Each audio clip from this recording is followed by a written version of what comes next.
10, 9, 8, 7, 6, 5, 4, 3, 2, 1.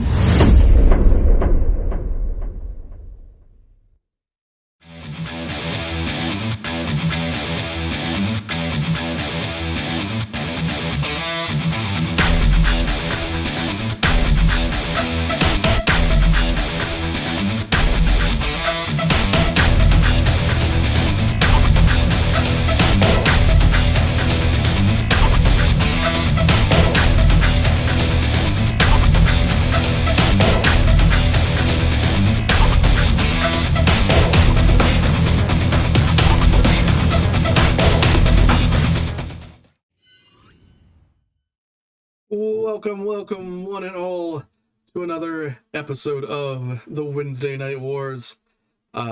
Saturday Night Wars. Once again, we're doing this on a Saturday. It's a little bit of an odd one, but we still have that Wednesday Night War action coming at you. As always, I am here with my co-host and comrade, Heel Kaiju. Say hello.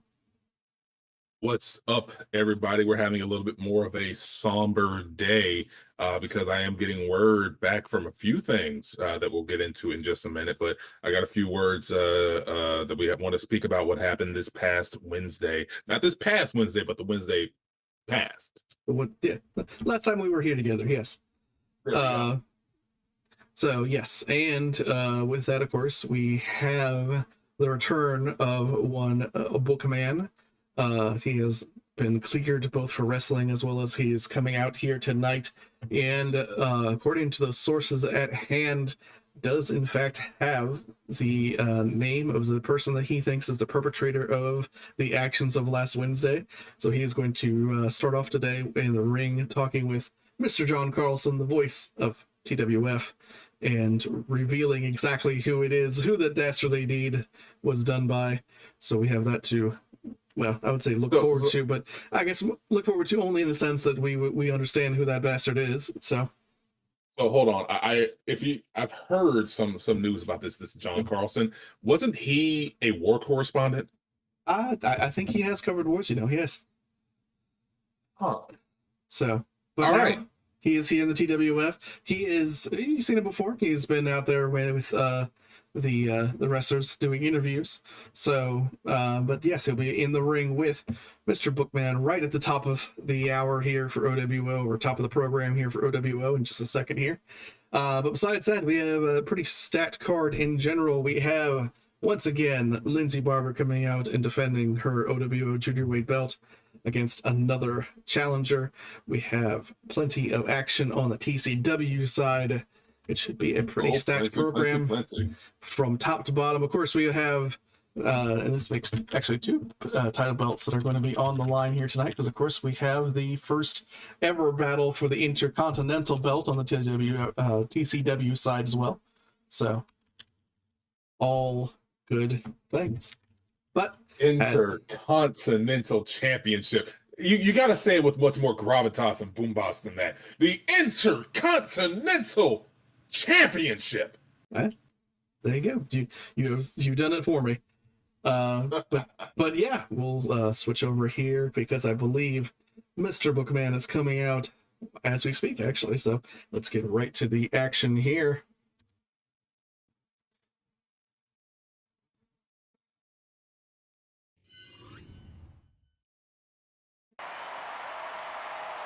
John Carlson coming out for the interview. John Carlson definitely knows to keep his dukes up, even around here. We got people lurking in the corners, beating people with bats and sledgehammers and disappearing wrestlers, so definitely keep your hands about you. Indeed. And of course, the one and only, the returning Bookman. He's coming out running. I was not expecting him to have this level of energy, considering he, once again, took a barbed wire bat to the back of the head. He did. Dastardly attacking last week, indeed. Coming out saying that he was going to officially reveal.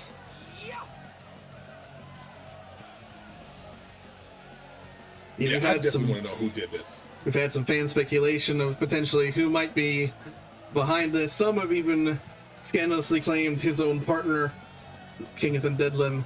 I don't know if that is the case, but I guess we'll find out here. It'd make for a good story, but I'm not sure about that. Got a hunch since the league. Interesting. Huh. Powers that be. Well, he hasn't necessarily shown us yet. I haven't heard of it, but I mean, we are the powers that be. We might be the commentators, but we are still the powers that be. Head of TCW, head of OWO. Yeah, I don't know if he's shown up. Maybe he just showed the boys in the back. I don't know, but oh, interesting. So not only the man who attacked him, but the man who was apparently leading the charge for that group that was that battled True 2 weeks past. That hodgepodge of weirdos and deathmatch enthusiasts? Indeed, but let's see who it is. Oh! What? We have a name! It's the grappling gremlin. No. He retired! The grappling gremlin himself. Yeah, okay, good. John Carlson also saying probably what was on our mind. What the hell? He's retired. He's been out of the commentary booth. He's been playing it since the tournament. Yeah, good questions. Good questions. Former UWU. We did think that the two people that were in that match, Mount Felino and the Atlante Panther, were perhaps the original TWF tag team champions that were from UWU. It appears that we might actually be correct. But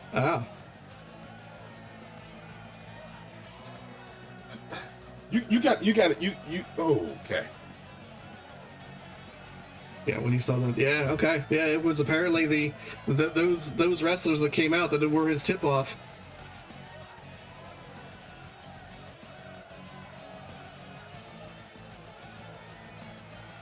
Jesus Christ. According to me, it said, oh, that was, we were wondering exactly why he went out to his car. Apparently he got tricked into it. And that's, of course, when we saw that footage from last week. See, this is why you can't be a hero. You end up being too trusting. That's entirely possible, yeah. I can agree with that.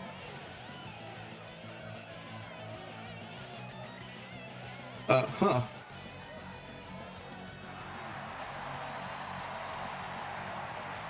Well, I mean, I guess that might still be a little trusting. I mean, it's one of those things where asking him to go into the square circle is definitely the hero's response to that, but I don't know if it's necessarily the best way to do that. I don't know. We'll have to see. You know what? That's a lot of honor right there. That's a lot of honor. But I sincerely hope, look, man, I hope you have a plan. I'd be this too. Turn left quick. And there we have it. The first time that we finally now know the wait, hold on. We're getting some footages coming in on this. Hold on, I'm gonna switch over. What are the boys in the back even doing right now?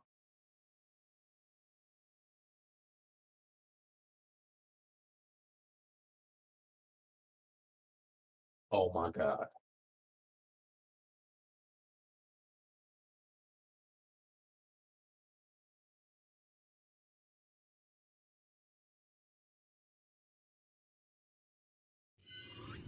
Well, Jesus Christ. You saw it there. That is essentially confirming it, that not only was Zane the perpetrator of all this, the leader of this group, but potentially the man that was actually hit him with that bat, because it looks like he's wearing the same outfit as the man that was out there. Yeah, it's a lot to take in all at once, folks. I know, but it looks like later on tonight we may be seeing Zane and Bookman going one-on-one in some sort of contest. It looks like Bookman has already set that up with the with people in the back. It's against my better judgment, but if this is what Bookman wants and he is cleared to wrestle, I I'm going to give it to him. I'll allow him to do it. Is he clear to wrestle? First of all, this is not going to be a one-on-one match. You cannot believe that this is going to be a one-on-one. It's going to be a fair fight. Yeah, I mean, but at the same time, it's one of those things. You say it yourself. There's a lot of honor on the line here for Bookman. He wants his revenge. This is his fight to fight. I get you. I'm worried for him, but if this is what he wants, if this is, I'm gonna allow him to do what he wants. So for the main event tonight, we are going to have Bookman versus the one scrappling gremlin here, Zane Alapex. I'm going to put it down for Bookman. Apparently has decided that he wants to try to go for a last man standing match. So we'll see how that goes. I don't know. Well, I don't know. I agree with you. I'm a little worried, but it's either this or he continues to fight around backstage to do what he's been doing for the past couple of weeks. I would much rather this get into the ring and be solved there. Their grievances, just like Bookman said, between those squared circles, and be attacking people in back alleys and in the just all that nonsense. So if we can get this into the ring at the very least, I would feel a little bit better about it. But I don't know. We'll see. I mean, it's better to explain away, a blood-soaked canvas as being a sanctioned mat versus trying to power hose and power wash the freaking viscera that was left on the freaking ground in the parking lot. So indeed, yeah. In some way I can agree, but I don't like it. No, I can say I don't necessarily care for it too, but it's how it is. But well, that being said, we do of course still have the standard program for you here, OWO. Just because we now know that shocking news that Bookman has just revealed the match that we're going to be seeing later on tonight doesn't necessarily mean that every other match on this card has changed. So we will continue on with our program as normal. I can hear the next two challenges coming out as we speak, so we'll be moving over to that camera here into that match in just a second. You know what they say, one gremlin don't stop no show. One gremlin don't stop no show, you're right.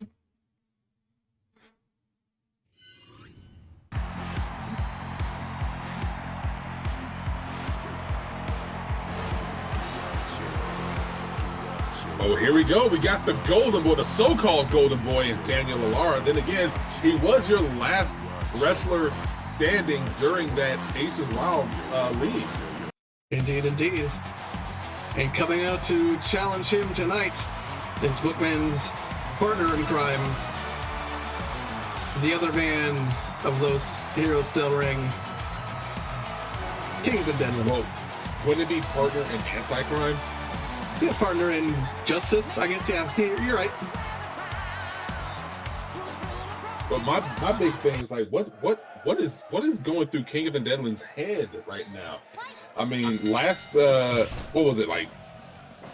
week, your boy just got beat down, and how do you go about moving forward right here? You weren't there to protect him.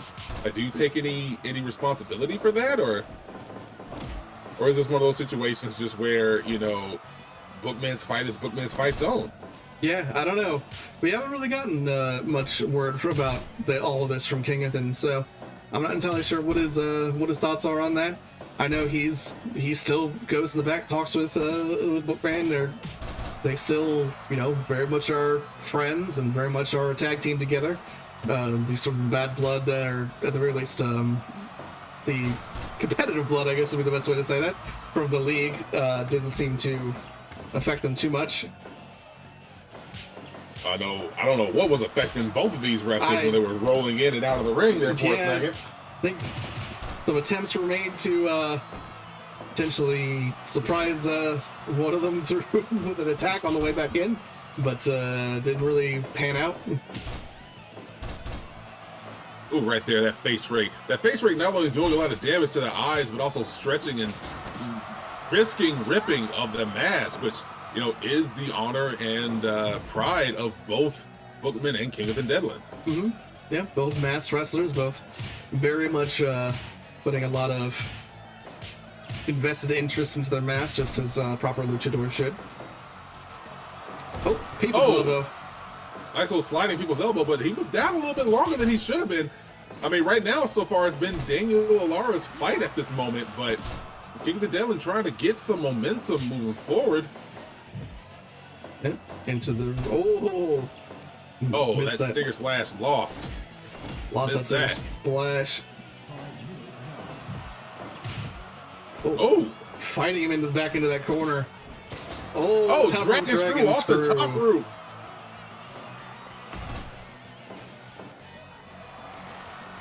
Also, the other question is, Daniel Alara was also named in a lot of those issues between the now unmasked Zane Alapex and Bookman being a part of that 8-person death match.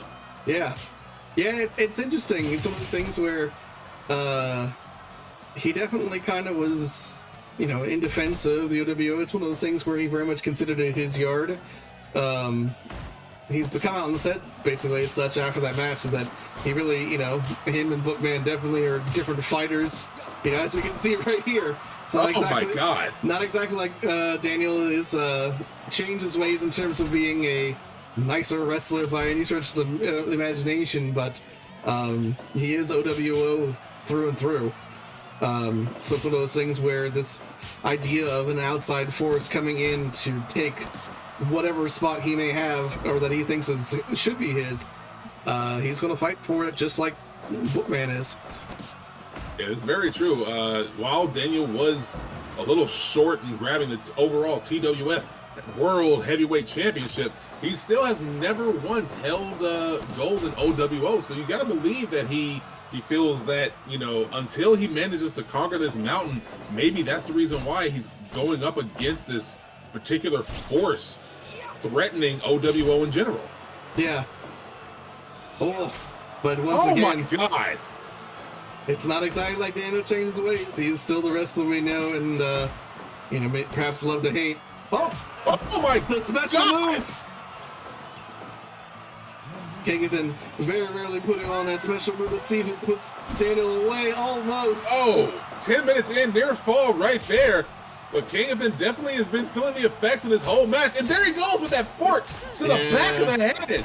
Still the old Daniel. He may not, like I said, he may fight for OWO, but he is still the man that we know.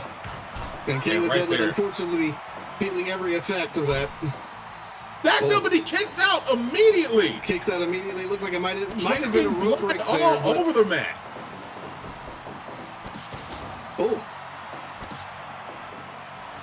But whether it was a rope break or a kick out proper there, Kieran definitely in control of the momentum here.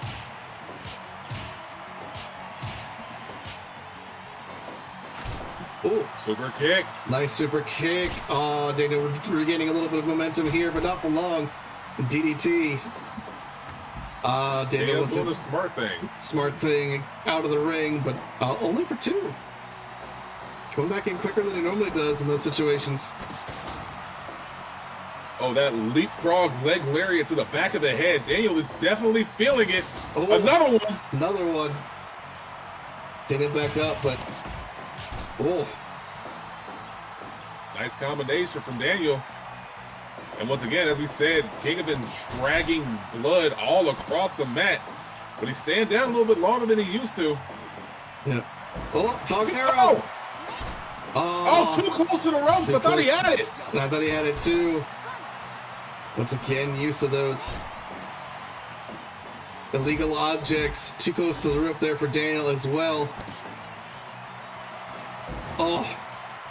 Double knee breaker there. Digging them back up, but he's dazed. Off the ropes. Both men, I think. So dazed that he missed that kick. Yeah, both men, I think, a little bit out of it there. Yeah, you can see Daniel's huffing and puffing. Dazed himself.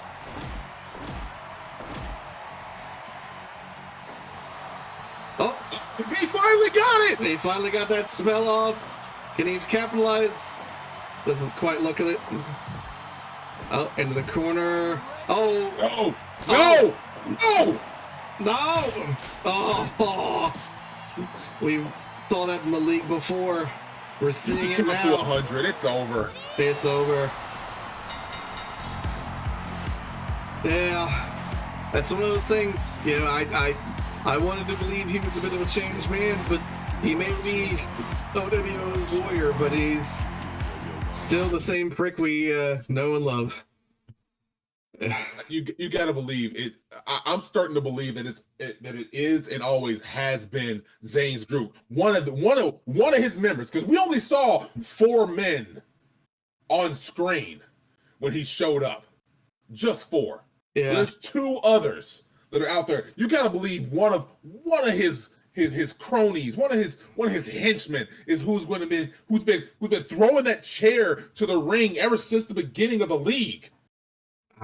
Yeah, I guess it's entirely possible. I didn't think about that, but yeah, maybe you're right. Maybe Daniel isn't quite as OWO as he's claiming, but I don't know. He cares more about victory than he does so much OWO at this point. Yeah. I'd hate to see it because whatever group is currently on the horizon here, but that had True on that side too, that would be almost a majority of the OWO roster kind of on the side of this. That would be one hell of a fight for OWO to have. But I can't say that that concern is unwarranted. So all right, well, next few competitors are coming out. Just a moment here. Have a somebody's got to talk to Daniel. I don't want to step on your toes.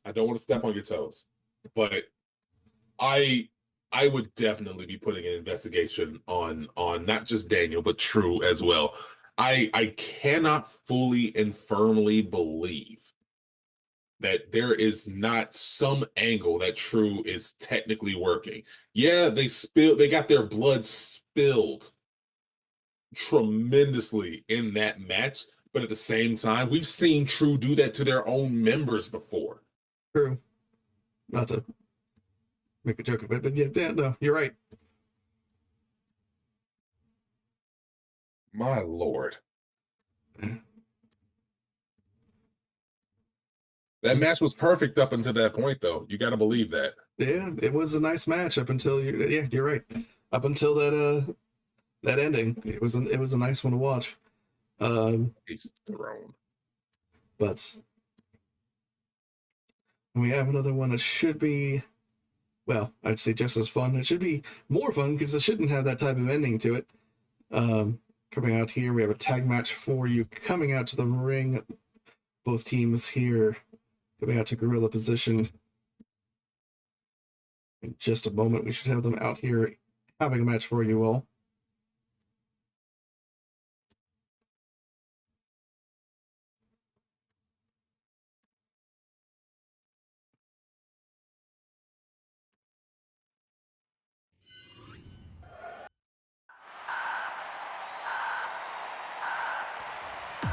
Well, if it isn't our favorite new team. Return to Gibbs. Sibusiso Bouchier. Pilot Gibbs.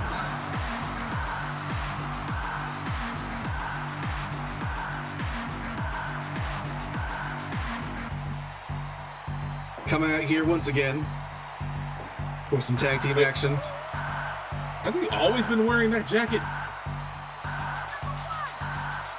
He wears it when it's coming out, yeah. Oh. And we have yet another new team. Oh my.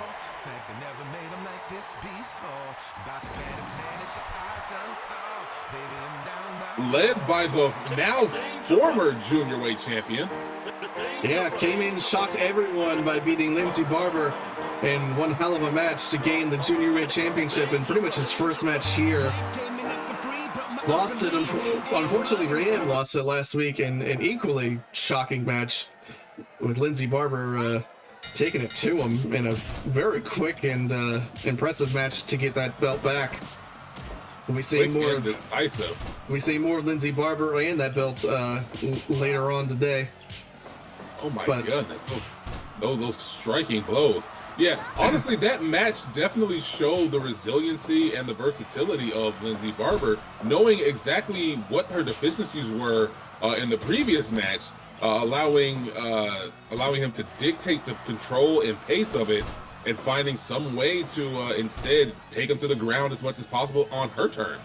Yeah, it was very impressive watching her kind of learn from her mistakes here. But and just to clarify for everyone here, it is in fact Kieran Rollins and Walter Rasch for the team. Shimizu there is on the ringside as their manager and second, so he is not involved in this match in an official capacity. I was about to say, it's like, he's not involved, but doesn't mean he won't get involved. Yeah, it's he's been known to be a little bit sneaky, but he's thankfully not quite as bad as some folks who've been seconds around here. Oh, true indeed. Oh my goodness. Oh, those much pounding bigger blows. Walter Ross is out here. Yeah, those pounding blows from Walter Rasch. We've seen him have some pretty impressive victories of his own in the SWA matches and standard wrestling matches. He's just a big brute of a man. I don't think I have to really clarify that. Oh, nice little side takedown. Yeah, this is definitely a contrast of styles going on right here. The more MMA formed team going up against reduced to Gibbs. You notice that once they throw him, they Irish whip him into the ropes. They're not gumming off those ropes. They're just holding on because that's not their style. Yep. Oh, take down those brutal blows. Jesus Christ! Violette able to survive that. Walter Rasch perhaps smartly tapping it, or excuse me, getting Kieran Rollins in there. Oh, looks like she apparently doesn't fall. Oh, doesn't fall prey to Philadelphia's Bruce's proclivity to get knocked out when somebody runs into her. Yeah, it seems like Chiabe is in fact a little bit faster on the draw in that particular manner. Not to fight Mr. Bruce. Right, there's a reason why he is the veteran referee. Yeah, veteran OWO referee. Oh, I'm surprised to see Kieran go off the ropes. Yeah, it's not something he normally does, but every now and again he will, especially in kind of these sorts of matches, standard wrestling matches, will bust out those. Oh, just getting stuck between a rock and a hard place there. Don't you mean a roach in a hard place? Something like that. Oh, just keeping him on the ground. Keeping him grounded, hitting him once, and then getting into that better position. Uh-oh. Oh, right there, that short arm bar. Yeah. Managing to get to the ropes, though. Yeah, that is the one thing about being predominantly a SWA wrestler is the way we do it here, there's no rope breaks. So Walter Rasch may not necessarily have the correct sort of mindset for that. Oh my God! Jeez! Oh my God! Just knocking Violette Gibbs down and just pummeling her head. Jesus Christmas! So far, the Mad Ace shooters here, Kieran Rollins and Walter Rasch, definitely, I think, in control of this match. Return to Gibbs holding their own in terms of just longevity, if nothing else, but have definitely taken their lumps. We're also seeing a surprising amount of tags between Roche and Kieran. Yeah, some decent sort of tag cooperation here. They definitely have some cohesion, even without proper sort of tag team tandem offense or anything. They definitely have a cohesive team here.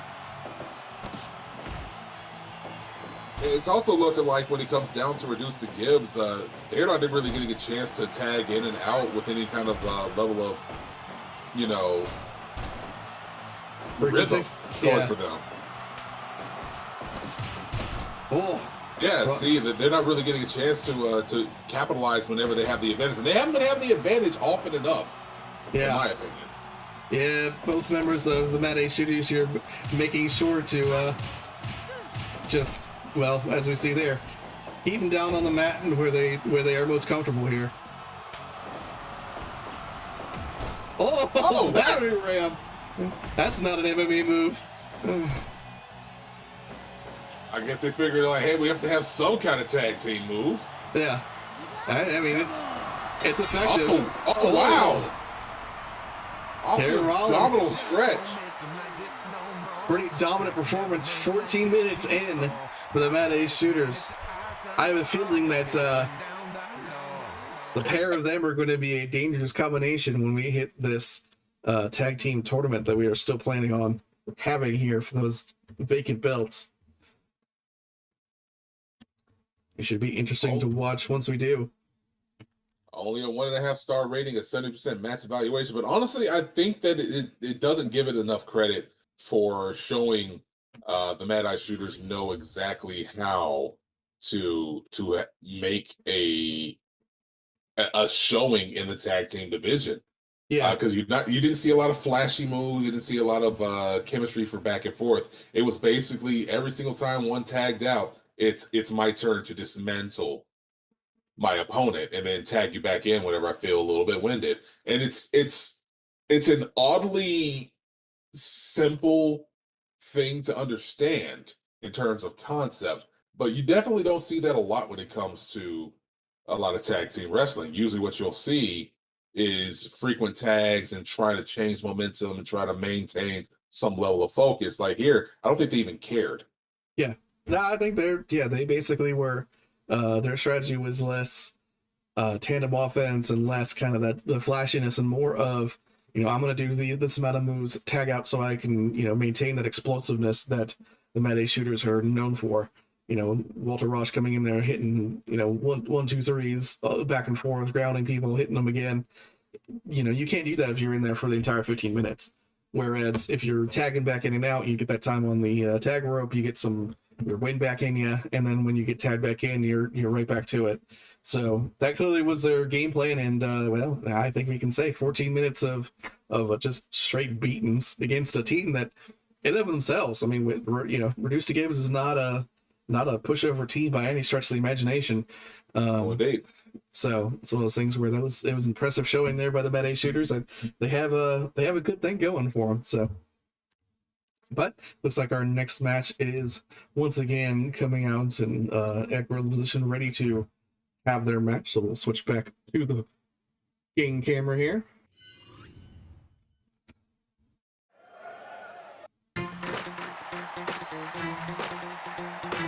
Well, welcome to the TWF there. Ms. Alysha Vexxing. Yep, Alysha Vexxing. Inaugural OWO Heavyweight Champion, World's Hippest Titan, coming out here for a match. And of course, on the other side of things, we have Mr. Dog Time himself, the Sunshine Express, Charlie Labrador. Can I get a dog time in the chat? You get one from me? I'll do dog time in chat. Dog time. Alysha already coming out, showing the test of strength, letting Labby know that she is the much stronger opponent that he might have even ever faced.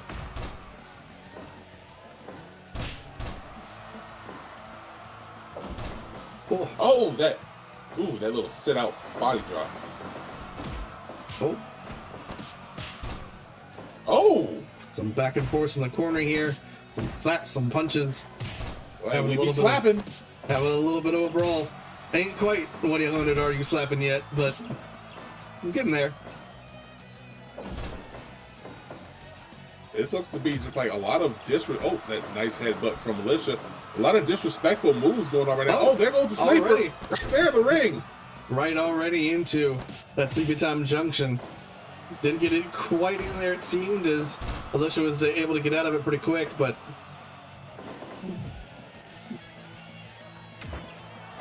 Oh, once again with that nasty little headbutt, and once again back into the brawling. Seems like this is what both competitors are most comfortable with, really, here at the start of the match. Oh, right there to a stretch muffler, extending the leg and really just forcing a lot of pain right there in the hamstring. If you've ever had a Charlie horse, imagine being put in that and just having a perpetual one for the duration of the move. I'm surprised that Mr. Labrador doesn't have a move named the Charlie horse. Honestly, what would it even be? Maybe the stretch muffler. I don't know. I mean, he needs to workshop that. He's got Sleep Time Junction. I realize that's his thing, but should work on one called the Charlie horse. Unless he's planning on using it to set it up. Maybe. Oh, speaking Once again, of, that sleeper hold. Going into that sleeper hold. Didn't seem to quite get all of it. Alysha finding the key, so to speak, but getting some machine gun chops out of it. Honestly, I think it might actually be just the fact that, she definitely has the strength advantage over Charlie Labrador right now. Yeah, although we say that right after Charlie put a nice little suplex on Alysha there, countering her own attempt at it there. There are always other kinds of strength. Oh, some nice low body drop kick there.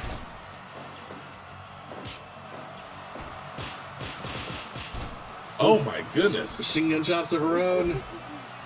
Oh. Hitting that big sit. Oh, once again.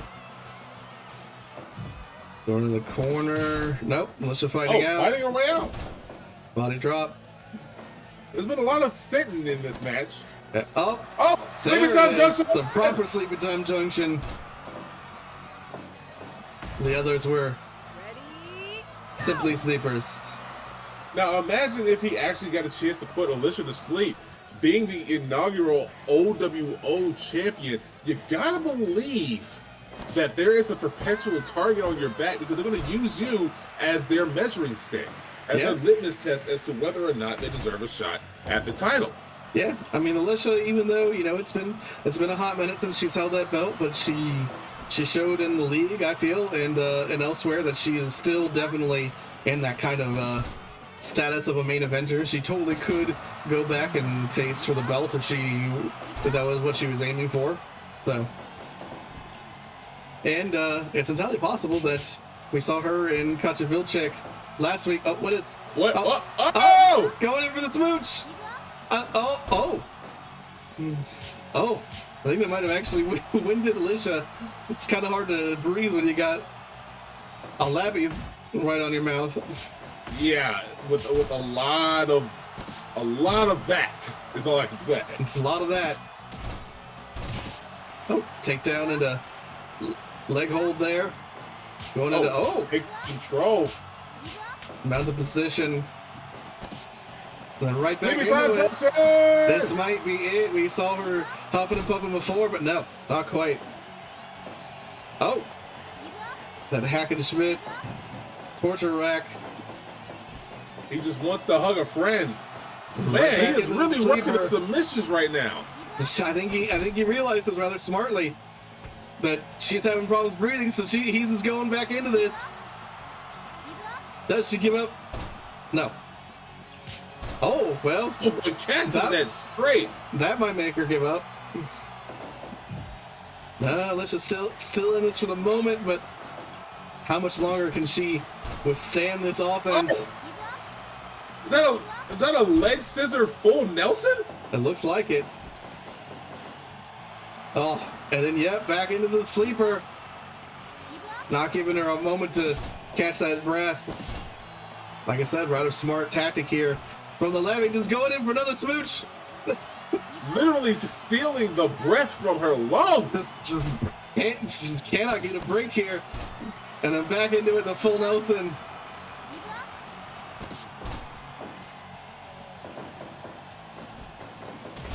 Oh, low drop kick, stopping her right in her tracks.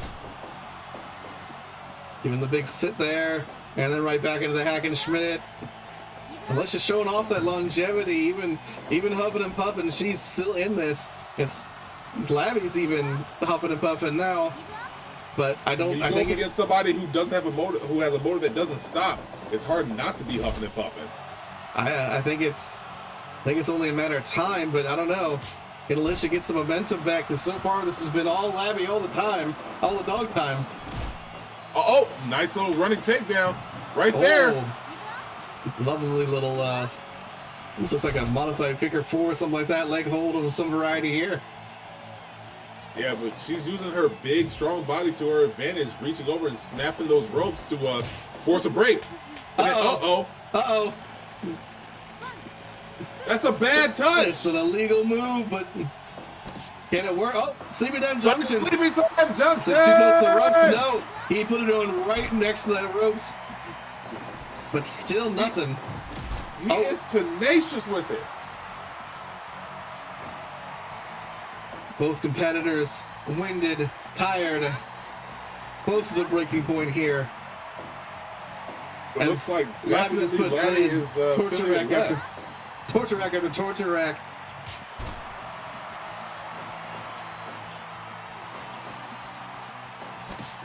Once again. Sleepy Time Junction. Alysha just not tapping out. But it looks like she's fading a little bit more as this match goes on. Yeah. Oh. Uh-oh. Getting that next burst of strength there. Oh, that took a lot out of her. But a lot out of Labby too. Labby's on his days, confused. Once again. Brainbuster. Is this Alysha's moment of triumph after all of this? Oh, no! Just a 2. 20 minutes in, and once again. Sleepy Time Junction! Sleepy Time Junction again. No. Both competitors refusing to quit. Oh! A literal dogfight going on right now with dog time. But Alysha down. Alysha's down. Charlie definitely showing off his ability to hold on a match with the best of them here, if nothing else. Win, lose, or draw. At this point, I think he's shown off that he definitely belongs in the spot. Oh, another nice little double leg takedown right there to a Boston Crab. Boston Crab. Alysha still not giving up. He might end up going a little. Oh, here it is, Koji Clutch. Koji Clutch. Using those big legs to her advantage. No. And as you were saying, this may entirely go to that 30-minute time limit that we have set up for this match. 22 minutes in already. Once again. Crab. No, she manages to get to the ropes. Another Sleepy Time Junction again. How many of these can she take before she taps? I mean, at least it's one more at the very least. Oh. Sets her up for the trio woe, but I don't even know. Just one punch. Package whip. Torture rack. No, too close to the ropes. Way too close to the ropes. I think that was more of a desperation move. Oh, speaking of desperation moves, going outside. Oh. Dog time really definitely taking it out. All of his aggressions on Alysha. Takedown. Uh-oh. Are we going to see a double count out here? We might just. We might just. Oh, now it comes down to it. Was that a double count out or was that just a single count out? We'll have to go. I'm hearing the music. I think that might have just been a single count out. Jesus. I don't know. I think it was. I think that the ref has called it. I'm getting word. Yep. I think Chiyoabe here has called it that Labby got in literally on 20 to manage to break that count out for him, but Alysha managing to lose by count out after all of that. has to sting a little. It's one of those things where you kind of think that this has to be a match that they want to run back at some point. I don't know, maybe. But have to make it 2 out of 3. Get rid of the countouts. Put it in a steel cage. Who knows? Yeah, it's definitely a some sort of continuation to this, start of a feud, perhaps, if only just because, like I said, it's just one of those things where who wants to end this sort of contest on a countout? But yeah, no. Outside of that, though, it was one hell of a good match. I wouldn't mind seeing this start into a series of something. So indeed. Yeah, it's one of those things where it seemed like I don't know if they didn't go outside there. I guess that would be the question they would have to answer from a continuation of that feud is who would have actually tapped in the end, if anybody, and honestly, who would the judges chosen if it got to that too. I don't know. I think both members had their ups and downs in that match. I would have probably called it still for Labby if it went to the judges. What do you think? You know what? I'm going. I probably would have went with Labby too. Yeah. How many sleepy time junctions did he manage to rip in, and just managed not to tap? I really, honestly, I think that he just outsmarted her. Yeah, I think it was. I think it was one of those things where he knew that the longer that match went, the more chance she had to kind of get back and potentially have that one moment that we've seen in a couple of different matches where, doesn't matter if you dominated 99%, the 1% where it was the 3 count was the moment that mattered. And that seemed like it was potentially possible for Alysha. She got damn close a couple times, but just could not keep Labby down. And Labby knew that he couldn't necessarily keep her down after putting on the sleepy time junction. It had to be like 5 times, wasn't it? Something like that? Right around 4 or 5 times. Yeah. So putting her on sleep time junction 4 or 5 times, putting on sleepers and doing this, that, and the other thing, and just could not keep her down. So if the only way he saw to win perhaps was that count out, and I mean, more power to him. It's a legitimate way to win, as much as the fans may kind of poo-poo it, but yeah. Poo-poo. But yeah, I think I would want to see a rematch between the two of them. I don't know about them. We'll have to see if they agree to it for next Wednesday. So, but in the meantime, we have another matchup coming here, and we have the competitors coming out to ringside as we speak. So let's go back to the ring camera here.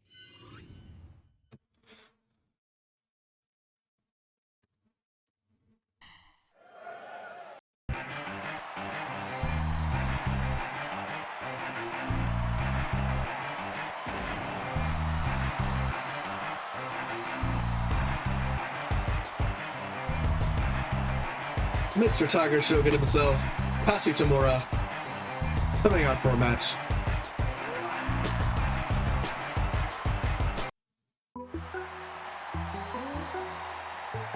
Against another former OWO Junior Weight, in fact, the inaugural OWO Junior Weight champion, Su-Jin Kim.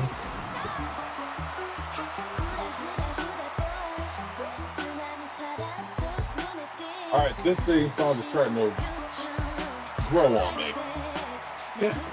For those who know their K-pop, this is in fact Red Velvet.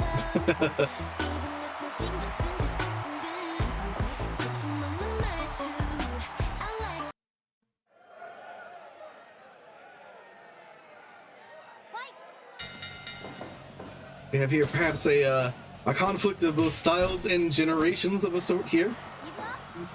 Su-Jin Kim, generations, viewpoints on the future of wrestling in general. Everything about them is just like the icon at this moment. Yeah, and of course it's one of those things where you have kind of a naturalized Japanese citizen in Su-Jin Kim, who is Korean born but has been in Japan for the majority of her life. It's the reason why she often you hear her speak Japanese instead of Korean in the ring. But Takashi Tamura, that old school, been in Japan for just about all his life, and the only time he's been outside of it's when he's been in the ring here. So, oh, that running kitchen sink right there to the midsection. Oh, going for a spear, but getting nothing but air. Su-Jin showing her speed. Oh, that's a bit too much speed, running a little bit too fast on that. Oh, yep. And getting a little bit of speed kills. Yeah, getting a little bit careless with that, allowing Takashi to get that Dote off. Oh, that one, however, connected. Oh, definitely. Chop for chop. I don't know if how smart it is going to a chop battle with Takashi. It'd be like going for a chop battle with Antonio Inoki.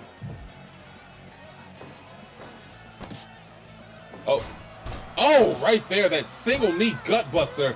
That might be enough. Already a 2 count, 4 minutes in. Already 2 count, 4 minutes. You're right. That gut buster is one heck of a thing. I was going to see the Shogun real quick already. Oh, we are seeing the pile driver already, though. Oh. That's a little atomic drop there. Oh, go under. Slides through. No. Nah, still perhaps a little bit too fast, but finally manages to kind of connect. I think Takashi, the one thing about quickness is that it can throw your opponent off in terms of where to throw a punch. But oh, indeed. Takashi so definitely spear. Getting back already. Already 2.9. Takashi showing off just why he is a former champion himself. Oh, Su-Jin going for that back bounce and was not able to maintain it. Again, Takashi just not going for it. That rocker dropper though might do enough to get some separation. Another snap suplex. Yeah, Takashi was back up pretty quick after that, but nasty Mongolian chop there. Monitor. Okay. Had a little bit of monitor glitch there. Apologies.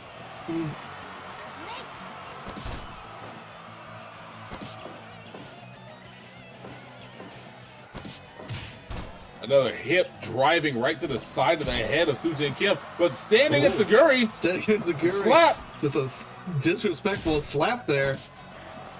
Going into that iron claw. No, manages to find the ropes.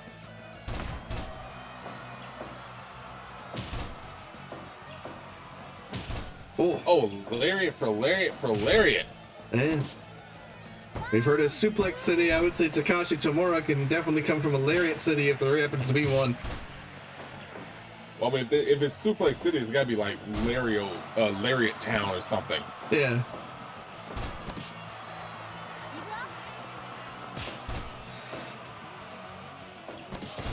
Oh! Lovely little. Was that a standing jumping neck breaker? Yes, lovely little, like, look like perhaps a cutter or a neck breaker of some variety, yeah. Oh, nothing but air for that spear, but manages to keep momentum here. Is he going for it again? Yes, he's going for it again. So he's back up though, like immediately. Yeah. Oh, there it is. There it is. Wrestling Shogun 3. Yeah, we've always talked about how deadly that move is when you can just kind of pull it off from seemingly any angle at any time. And Takashi Tamura doing nothing but showing off precisely what we mean by that. It's a quick bout between the two of them. But Takashi very much cementing just why, again, much like Alysha, why they happen to be in the slot that they are, why they happen to be former champions. Which is a quick and efficient victory there against Su-Jin Kim.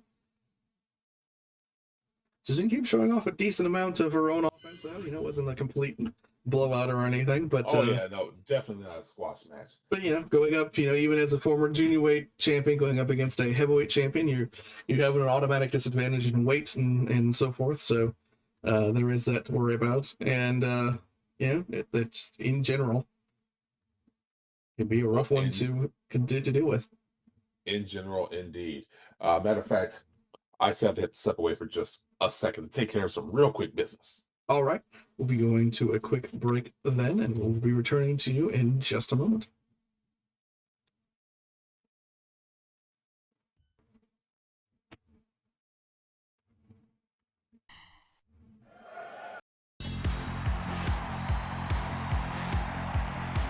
Hey, we are back at it with the penultimate match for OWO here tonight.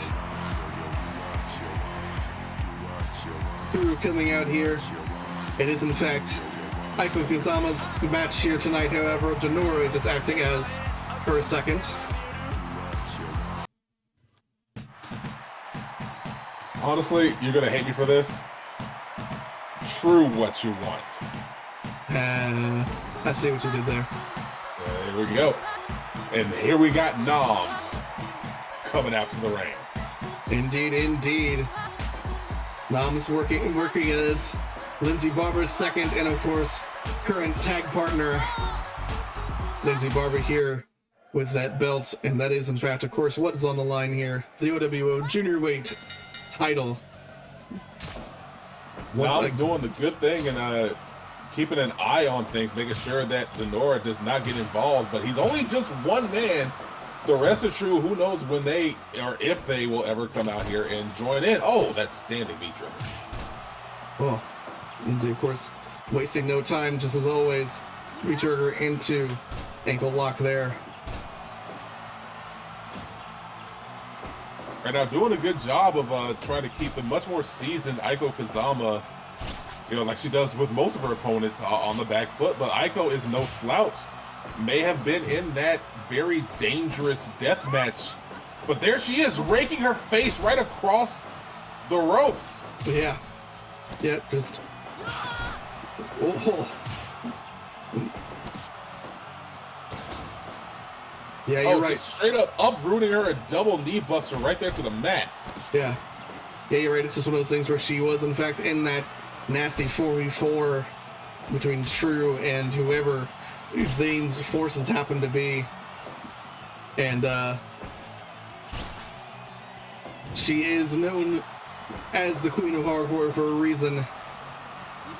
She may be a little outdone by whatever Zane has put forth, but if that's the case, it's only a testament to the dastardly deeds of Zane and not of her own. Oh. True indeed. Lyndsay Barber managing to dodge that kind of running knee. Oh, low blow from Aiko.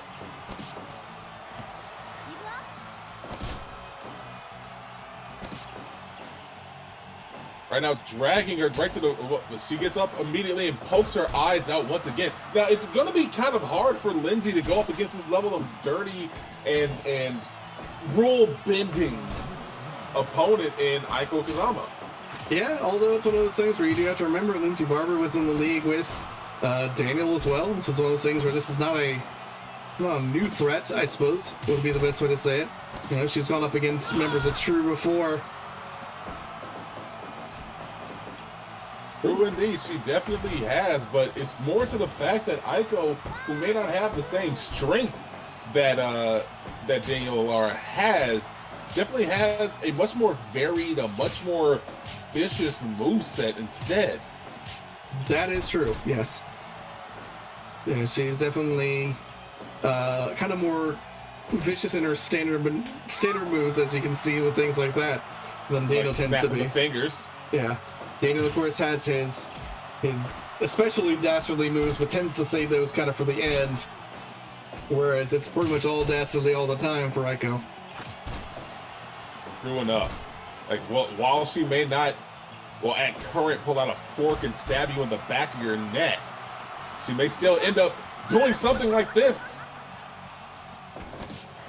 Yep. So just straight up choke. A literal choke. Oh, and Denora working Nommz, you want to get in there and help? I don't. Oh, well, Lyndsay making it pretty hard not to pay attention to her, throwing him into the same corner there. You can't help but think that was a little bit on purpose. I mean, hey, for her time when she was a ref, she kind of knows how much tunnel vision you have when you're in a match like this and you're calling a match like this. So making it very impossible for our new ref to avoid missing out. Mm-hmm. Oh, Oh, once again, snapping that arm. I don't know if it's a better idea to go after Lyndsay Barber's arm or just to go after her leg, considering that's the bulk of her offense. yeah, I don't know either. Oh, She's definitely going for the hands, the wrists, the arms, and there goes Lyndsay, already busted open from that bite to the forehead. yeah. Yeah, we kind of, you could only assume the blood was going to be spilled here. But I don't know if Lyndsay's necessarily all that bothered by it. Although, once again, going in that choke, this is not a legal maneuver. You cannot tap to that choke because, of course, it is a 5-count DQ instead. Well, you can't tap to the choke because it is a choke. Yes. Oh, then driving that forearm once again. Shades of Daniel, shades of Denora. Oh. And missing out on those fire blasts. I don't know where she's keeping all of that ignition. Yeah, I don't know. You kind of have to wonder with things like that. Where do they keep the chairs? Where do they keep all that flammable substance? Aiko getting caught up in the flurry of offense. Oh, that pop-up knee right to the face. Yeah. Double kick to the back. Oh. Double knee buster once again. Now she's going after those knees. But Lyndsay is not allowing her to get any kind of momentum going. Very smart at this point. In fact, it looked like she might have been going for that breath of fire again and had to stop herself. Oh, yeah, got dodged at that time pretty much explicitly.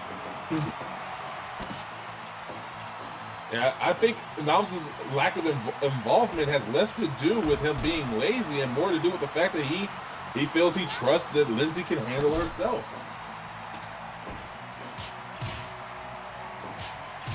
Exchange of blows right here near the corner. It was Aiko right near the headbutt and wins.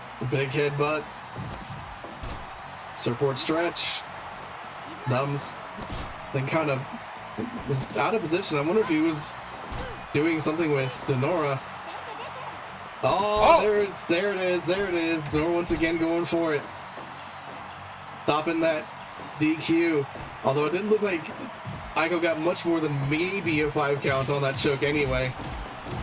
Oh my God, those kicks! Yeah. Just absolutely destroying her. Once again into the choke. Wonder if Denora's going to come out and try again. Oh, Aiko rolling out. And looking right at Nommz as she does it with that ripcord V-trigger. Oh, Denora trying Nommz, you want to help out your girl? I don't know. I think I don't. Nommz. Nommz. At this point, maybe. Oh, okay. Oh, going outside. No. Okay. Whew. I don't know why Nommz didn't get involved there, but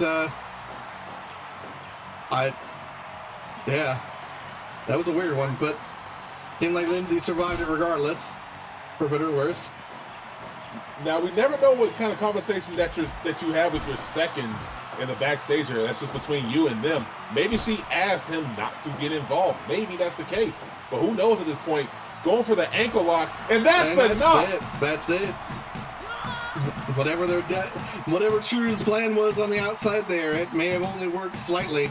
I don't think they got much offense on her, and right back into it, she's gets that ankle lock on, and it's over. Lyndsay Barber once again holding on to her title. The junior weight championship remains hers. Your winner and still junior weight champion. Yep. And of course, that means we are down to the main event of this evening. And what a strange main event we happen to have here.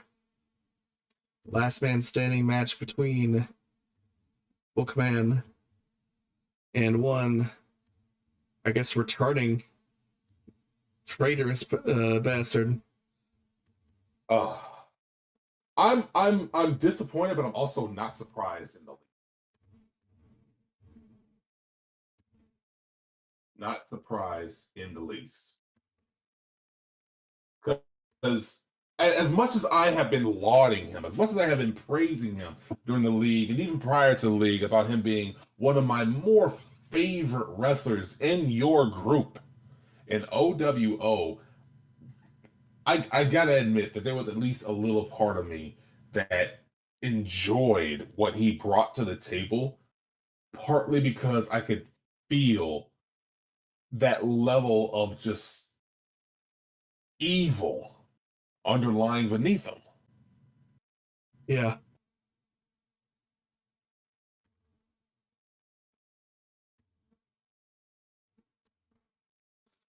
Yeah, well, I know Bookman is out there at Gorilla. We're kind of waiting for sort of Zane's response, but I do believe that he has confirmed, I mean, through just agreeing to this particular match, he's confirmed that he will be here. So just a matter of time here. Yeah, it looks like he is in fact coming over. We'll be going back to the ring here in just a second in terms of this matchup. And remember, it's one of those things where both men did agree to the rules of this. A last man standing match with no countouts, no DQs, and no submissions, no pinfalls, no ring breaks. So it's first man to a standing 10 count. If the person goes down for a 10 count, then it is in fact a victory for the opponent. So, all right, well, you'll be moving back to the ring here. Yes, we have our opponents coming out. I do have to say, it looks definitely looks like wait. Oh, that's Bookman? Yeah, it appears that Bookman has in fact changed. I don't know if this is part of his general kind of response to all of this. Of course, he is coming out with the tag of the OWO Heavyweight Champion, but we have learned that his old moniker, the Lord Lucha, he's changed that now to the Avenging Angel. Yeah, I could definitely see that. And here we have, of course, the traitor. The traitor himself, representing Zaibatsu, his own organization, apparently. With Atlante Panther at ringside, of course.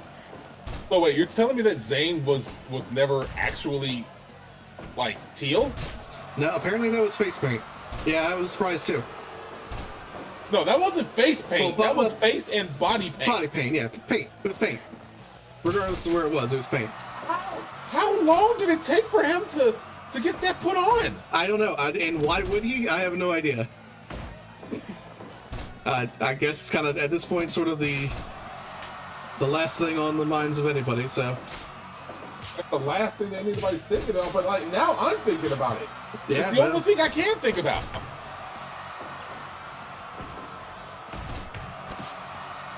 So even though this is a wrestling, oh my goodness, even though this is a wrestling match, this is not a wrestling match. It's not about to be a wrestling match. This is straight up vengeance. This is just straight up like terror that they're trying to inflict upon each other. Right, yeah.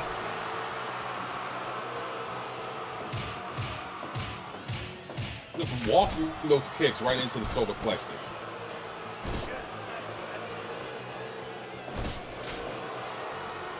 Once again, there are no submissions. It's straight up, if you can't get up, that's it. Indeed. Yeah, no, like I said, it's a standing 10 count. Oh, raining Painbow, but of course, it is a standing 10 count, no pinfalls. Zane doing the smart thing, as much as I'm loath to say it, doing the smart thing of going after the legs. If you can't stand up, then you can't answer the 10 count. It is true. But there you go. Looks like Bookman has the same idea in mind.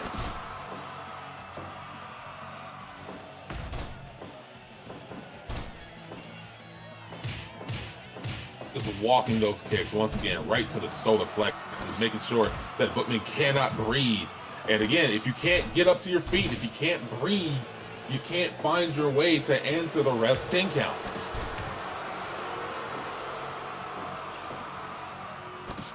Like, there's a reason why I enjoyed Zayn as much as I did on your roster, and now he's showing that he's retaining a lot of that knowledge, a lot of those ideas. Yep. Spiderweb hole. Oh, low blow. Go for that Romero Dragon Sleeper special.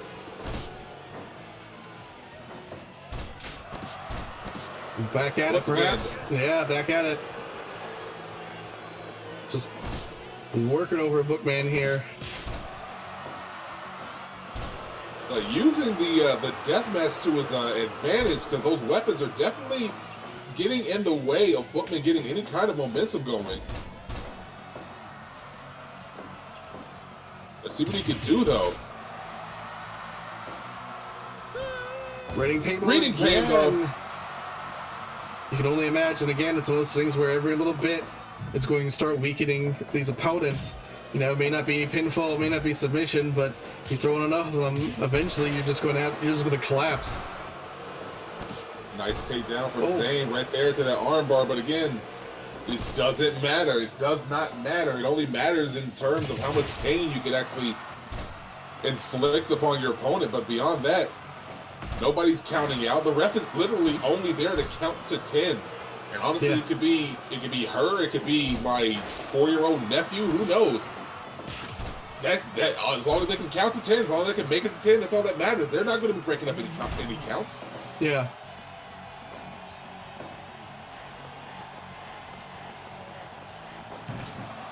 Surprising strength shown from Zayn with that Hackett Smith bear hug.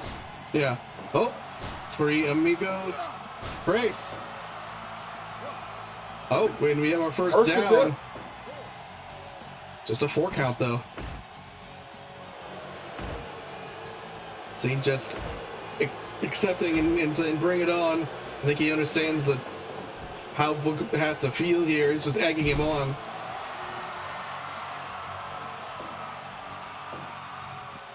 Well, both men already winning. Given this match, they're all from moment 1, as you kind of expected a match like this. Bookman down, taking a lot of punishment with this match. Oh, they're running bulldog. I don't know who got the worst of that in terms of landing on that scythe. Looks like Bookman might have. Looks like Bookman might have, but just barely. Oh. Just kicks right to the midsection over and over again there. Working the arm. Uh-oh. I think he may have landed a little weird on that piece of table, though. Law. But again, submissions. No submissions. Yeah. And once again, just shot to the midsection.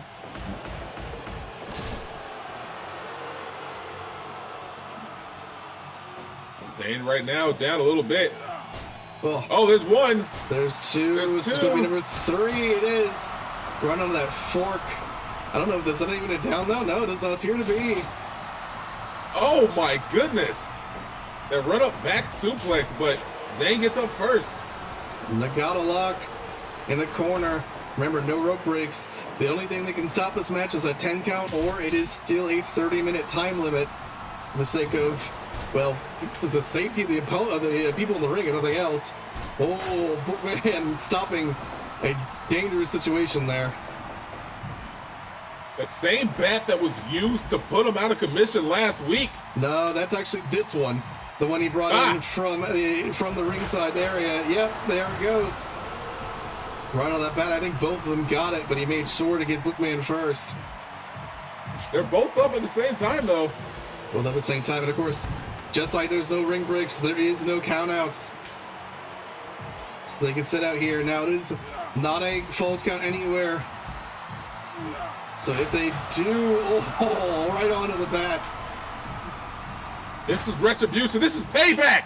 This is what we wanted. This is what we wanted to see from Bookman. That is definitely payback already there. Oh, it's figure 4 right onto that. Doing damage to himself just so we could do damage to Zayn. Yeah. Oh! Ripcord punch right onto that sledgehammer, but Book it back up. Only a 3 on that one. Reading Paybo. That's that. Yeah, that's enough. Bruce walking in. Is this going to be it? It is. It is. Bookman. That reading Paybo onto the back did it. It did indeed. And what a hell of a way to get back at him. Surprised that Adelante Panther did not try to pop in and help out, but yeah, it maybe looks there like is some level of honor there. It's either Zane got cocky or yeah, his teammates decided to kind of sit back and watch this go. I don't think this is going to be the last that we see the two of them. It's one of those things where, you know, just he neither one of these people walked away particularly bloodied. Zane may have been KO'd, but yeah, I don't think this retribution is quite done yet. And of course, I don't think Zane's going to take this sitting down. So we'll have to see what happens next week. But I would suggest you may see a return to this particular feud. If yeah, I think this is going to be a long lasting one. So, not to mention, of course, it's one of those things where I would only assume that at some point Zane would want Bookman to put his title on the line, because of course if his goal really is, as Bookman said, to take over this organization, that'd be a good way to start doing so. So we'll have to keep an eye out on that. I mean, ultimately, it is your call when it comes down to whether or not he puts the title on the line. It is, yeah, it is technically our title, but it's one of those things where, you know, at the moment, I trust Bookman to do the right thing in this. He clearly, you know, we said, does he have a game plan? He clearly does. He walked out with a sort of a, you know, new gear, new attitude. You know, he definitely brought it to Zane in the same way that Zane brought it to him. He got onto that bat and did damage to him in that way. So we are definitely seeing a new side of this here Bookman. But yeah, I would say Zane's not going to take this sitting down, and I'm definitely going to be putting a little bit more security on Bookman next week, because I don't think this is going to be the end of it. Or pretty at all. No. So we'll have to see. But yeah, for right now, we are ending OWO here with some good news finally, with Bookman walking away with his first victory in this particular feud at the very least. Getting that retribution. Some good freaking news. Yes, getting some retribution on Zane. We now know, of course, that Zane was the man behind all of this, but just how deep his roster goes and just who is on it, we don't necessarily know. And of course, just in the same way, he has, you know, I didn't think we really even talked about this. Atlante Panther and Mount Felino confirmed both by, you know, by us and our suspicions and Bookman's suspicions as the former members of the sort of the UWU, the men who were the inaugural first TWF Unified Tag Team Champions. So do they play a role in our upcoming tournament? Is this like a return to form for them, where they were going to go after that belt too? And I guess we have to think about, are we even going to let them do so? I mean, I guess they're not even necessarily technically TWF signed, so yeah, it all depends on what their status is moving forward. Yeah. So that's another thing I didn't really think about, or didn't really harp on with all this going on. Whether or not that is going to be an issue too, but you know, all that's in the future. Right now, the crowd is still out there celebrating Bookman for his victory. You know, he definitely has the fans behind him, so good on him. But, of course, that also means that we are at the end of the OWO broadcast for tonight. So we will be switching over to TCW and their wrestlers in just a moment. Anything else you have to say about that match, or any match on the OWO side of things there? You know what? Honestly, for right now, I just want to soak in some good vibes for once. Yes. No, I agree. But I do have some news since we're moving forward to TCW, since we already had our own little bit of an issue.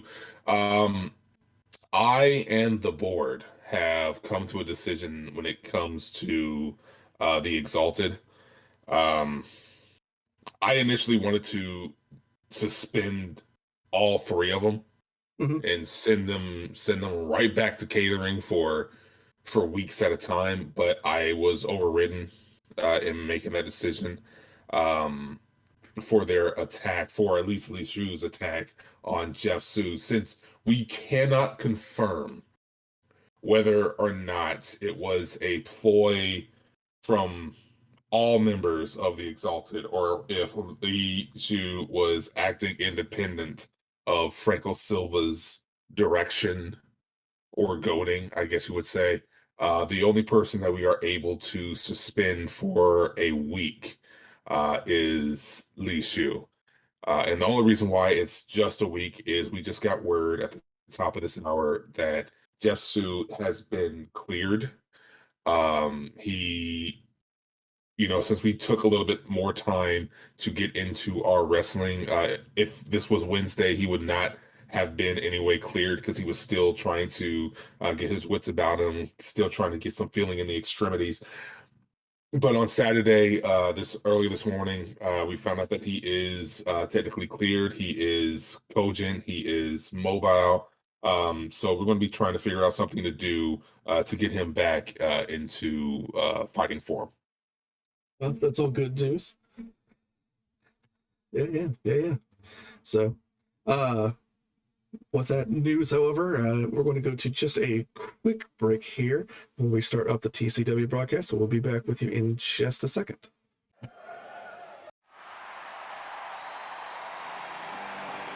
Welcome to TCW. Indeed. Sorry to step on your toes for a second, but welcome to TCW. I mean, it's your show. Go for it.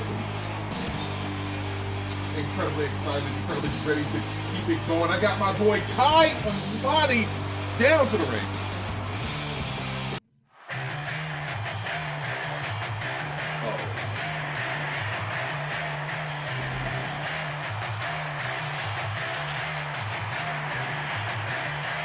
Well, loved it while it lasted. The peace is gone.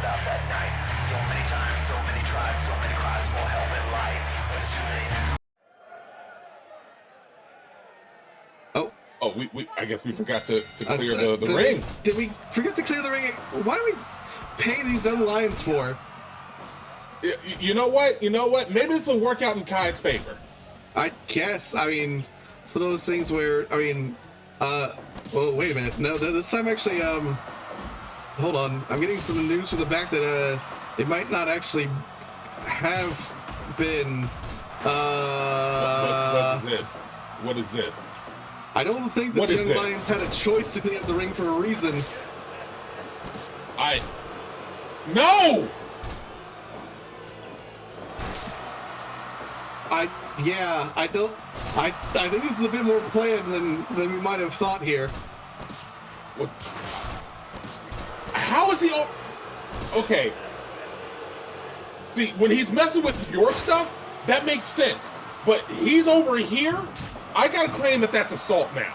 That this is basically assault at this moment. He's not affiliated with TCW. I mean, he's not even really technically affiliated with TWF at all. I mean, he's his own crew at this point. Oh my god.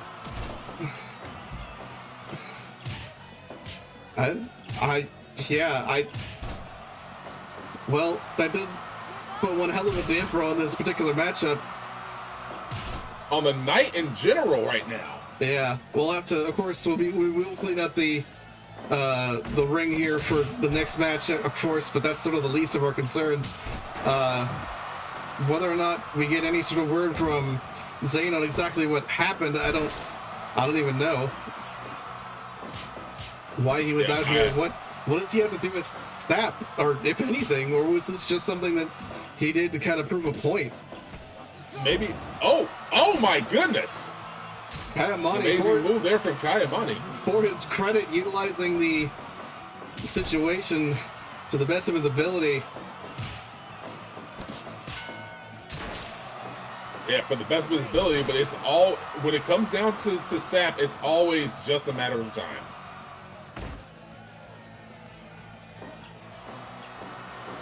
But right now, I'm trying to pay attention to this match. I'm trying to focus solely on this match, but it's kind of hard to do when, you know, we have so many questions as it pertains to Zayn, Alapex, and the Zaibatsu. Yeah. Of course, yeah, no, you're right. It's one of those things where Zayn coming out and messing with Bookman, there is some logic to that. You know, he was an OWO wrestler, but if his plans go higher than that, then I can't imagine what the hell he's doing. Whether or not he's even got necessarily plans, or like I said, whether or not this was just kind of an attack of opportunity. Or just straight up chaos. Yeah. And there goes Kai, already busted open. And it's not even helped by Jakob Sapp with that damn scythe. There goes the snap of the fingers. This is going to be it. This might be. No. Once again, Kai, to his credit, you know, had his interference, had a match that he went out to that was a lot more dangerous than he ever could have planned. And that's saying something when you're going up against Sapp anyway. And yet has managed to survive, honestly, longer and better than I thought he was going to. But now there's like a whole corner that's just blood right now. Yeah, he's gonna be battered and bloody out of this, but going for 10 minutes, you can't argue with his tenacity. Yeah, considering, standing moonsault finally gets to a 2 count when it comes to Sapp. Oh, there goes the patellar brain buster and snapping the neck once again. Oh. Looks like still close to the ropes. Full Nelson, but too close to the ropes. And there it is, the brass knucks and that combo. That might be it. That has to be it. No. Oh! Kai! Holding on a little bit longer! Trying to hold out for a hero! Yeah, blood in his eyes. It's hard to do those sorts of deals when you got that blood in his eyes. Strike after strike after strike after strike. Oh. Thought he had it there for a second with that super kick. Sapp getting it back. Oh, float over. Oh. I don't know how good it is to do some playing to the crowd at this hour, but again, I can't help but root for a guy who tries. Yeah, definitely.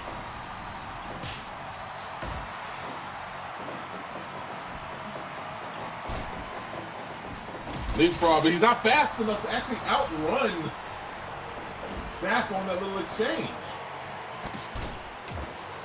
Oh, that might. Oh, we're getting. We say it a lot, but I think we're getting closer to the end. Yeah. But there goes Kai. He's coming right back up again. Oh, there he goes. Once again, the combination. Is this going to be it? Battered and bloodied, and yes, unfortunately, it was an uphill battle from the start.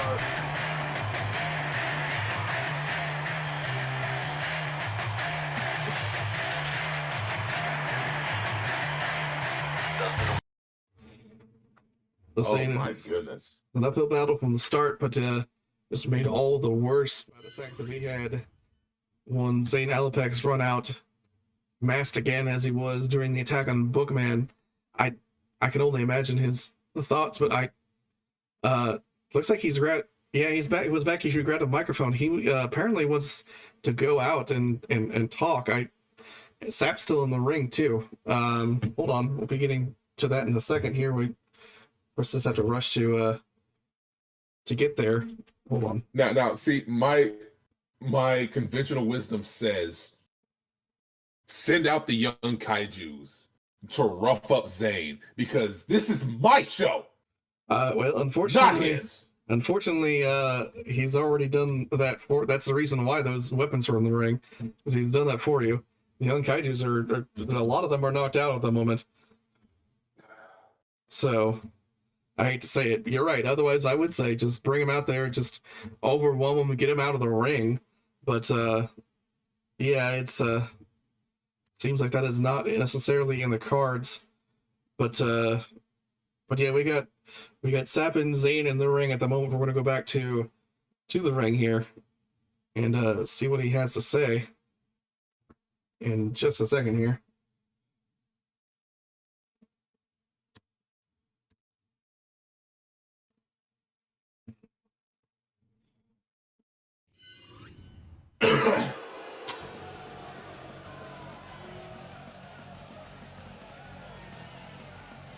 Uh-huh. So I might need to raise the salaries of my young kaiju if they're still able to get knocked out. Like they need to be a little bit stronger, a little bit better at this. Yeah.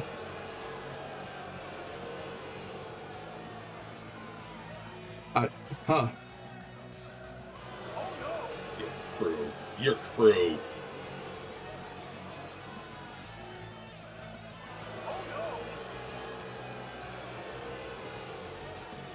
I guess this is just another call against Book, but what does Why Sapp is have Sapp to do? still out here? Why is Sapp still out? What does Sapp have to do with that?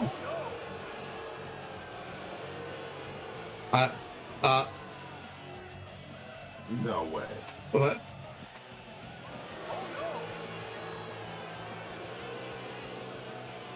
Can he do this?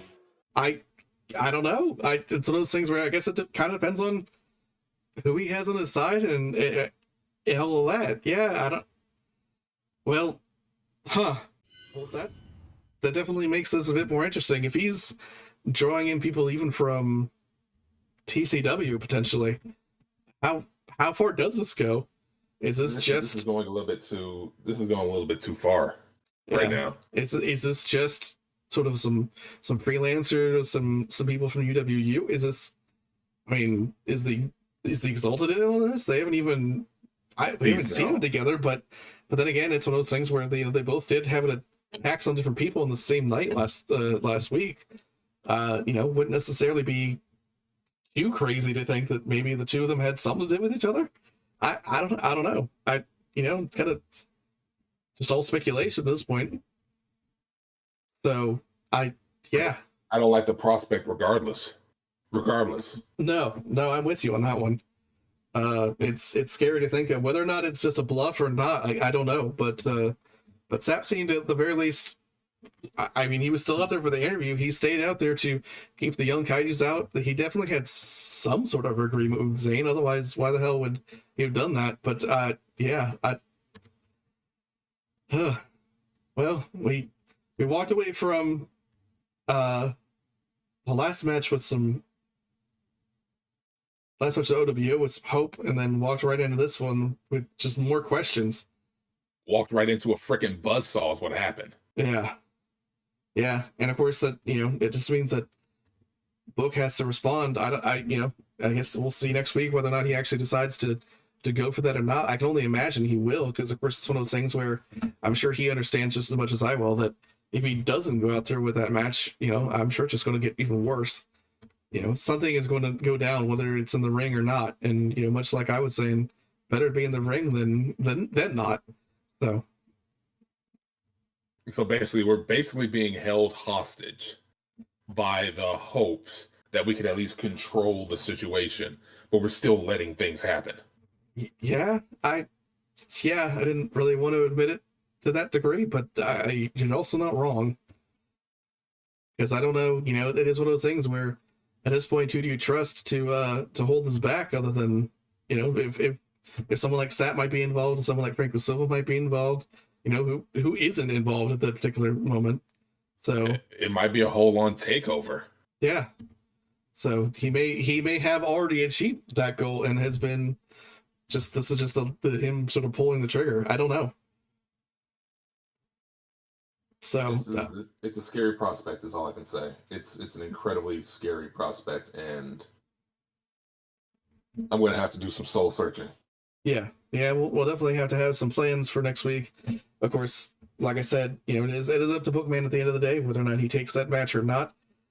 I may advise him to do so, if only because we can put as much security as we can on him. But God, who knows where the security is in on it at this point. So we're gonna have to do some real soul searching, real looking through our roster and just double checking who might be involved in this and who might not be. Well, it's kind of weird going back to, like I said, business as normal after something like that, but we do still have a show to get to for TCW.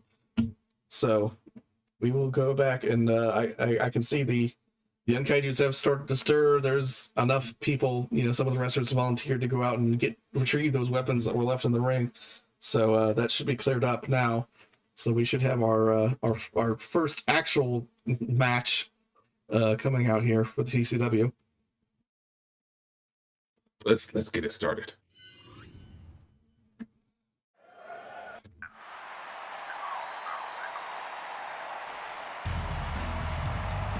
Speaking of potential groups, yeah,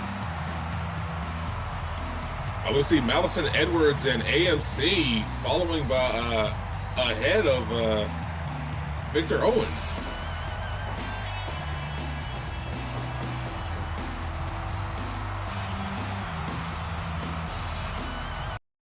What is this connection right now?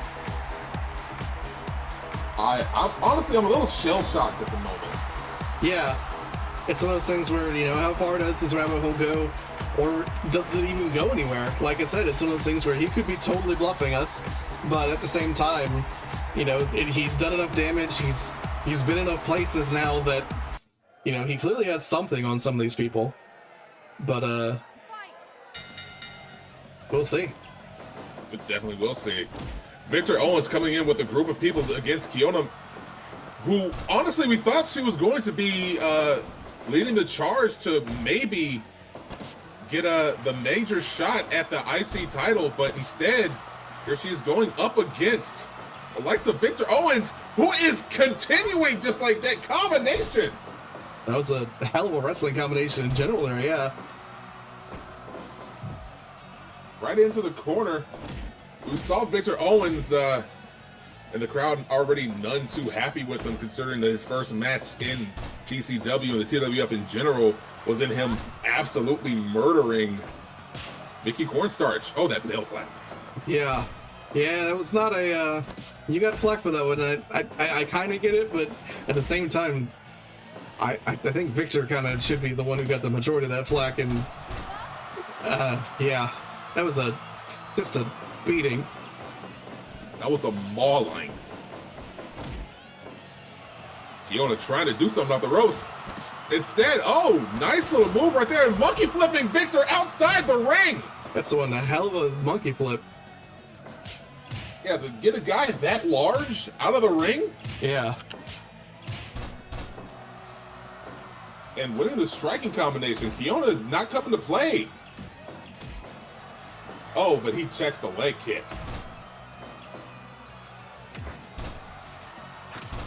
Right now it looks like he's just testing out what his moves might be.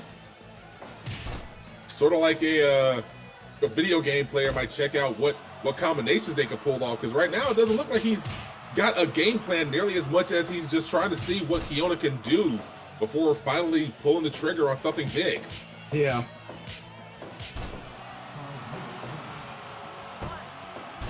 Look at the leg, just a 1 count, 5 minutes in.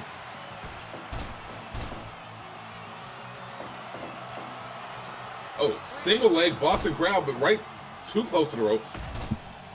Yeah, nice elevation, but wrong location. There you go. It also rhymes too. That is. That's how you know it's true. Oh, whoa, oh! Whoa. Shades of Kelly. Just once again, just using that torque for advantage there to get this big man over. Oh. Right there to a hammerlock, managing to ensure that he does not ground and pound her repeatedly. Once again, out of the ring. Tessa straight to a monkey flip out of the ring there. Kiona flying up the crowd as we can hear him. Oh, spinning roundhouse, but Victor right back up, gets tossed into the corner. Almost look like a standing tornado from Kiona there. Oh, she had something, but now she has that elbow in her mouth. It's busted open right now. Yeah. Those forearms just busted her right open. Oh, nearly getting a fall out of that. Get a near fall. Oh, little cartwheel action there. Out of the way. Very smart to try to use your speed to keep him off balance, but you've got to come up with something big or else Big Vic might do something to you. Oh, there it is. Well, yeah. Case in point. This the half. Might be it. No. 2 count. Oh. Yeah, you can see the block on the mat there, though. Victor definitely got Kiona, the best of Kiona there. Oh, little trio whoa action there. Once again outside. Very smart play. Goes off the top rope. Misses completely. Does not get it, though. I could only assume the blood in her eyes made that jump a little bit more difficult than she was expecting. Oh, uh-oh. Oh, pedigree right there to a choke.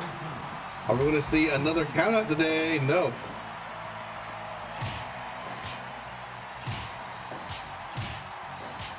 Back and forth. I was about to say, I don't know how smart that is, but Kiona definitely smarter than me, apparently. Right there into the figure 8, dripping blood onto the mat. Oh. Tight pinfall, gets nothing out of it. Soup bones out of nowhere. Soup bones out of nowhere. The best type of soup bones. Kiona gets up first, but she's a little dazed. Oh. Once again. Got another ladle of soup for you. And back into those forearms. And yeah, that's it. That's it. Does not surprise me. I think, first time bloody, second time, you can't really help but say, hey, that cut's bad enough.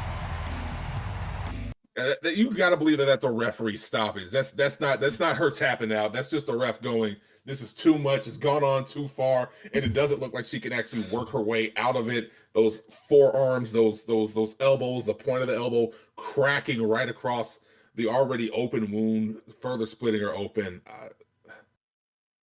Yeah, Viktor is dangerous. Viktor is, and apparently has dangerous friends.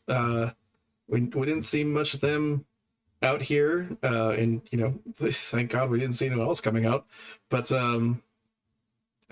yeah, just the fact that they all seem to be really friendly with each other already does kind of make me wonder exactly what those three are going to be up to.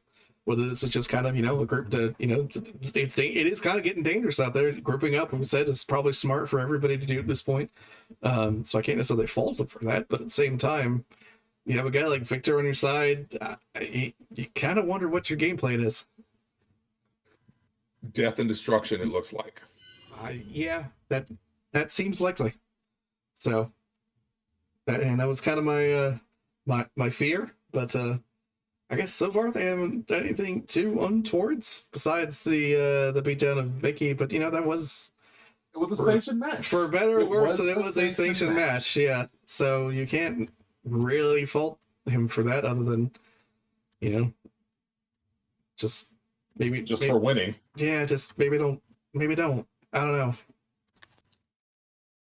Maybe we won't put Mickey up against somebody who might be able to murder Mickey. Yeah. Well, live and learn, I guess. Yeah, that's definitely one way to put it. Live and learn. And Mickey lived, so I guess he learned, and so do we. All right, well, we do have the next match coming out here, right up in the early position, so we're going back to our ring camera.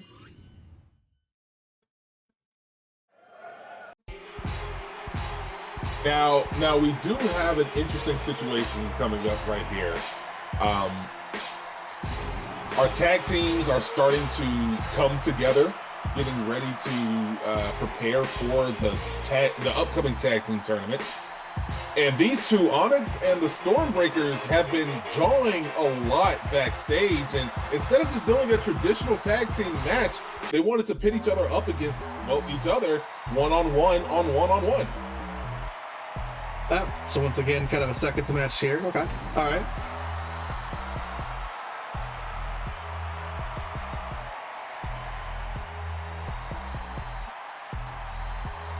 Very dark, foreboding baseline coming down here when it comes to the Stormbreakers. Yeah. This should be an interesting one. Oh, definitely very interesting. And once we said a very big contrast of styles when it comes down to these two. Isaac a little bit more traditional wrestling and slightly more MMA based when it comes down to it. We got the more, I guess you want to say, strong style of Kenny Matsuda. Mm-hmm.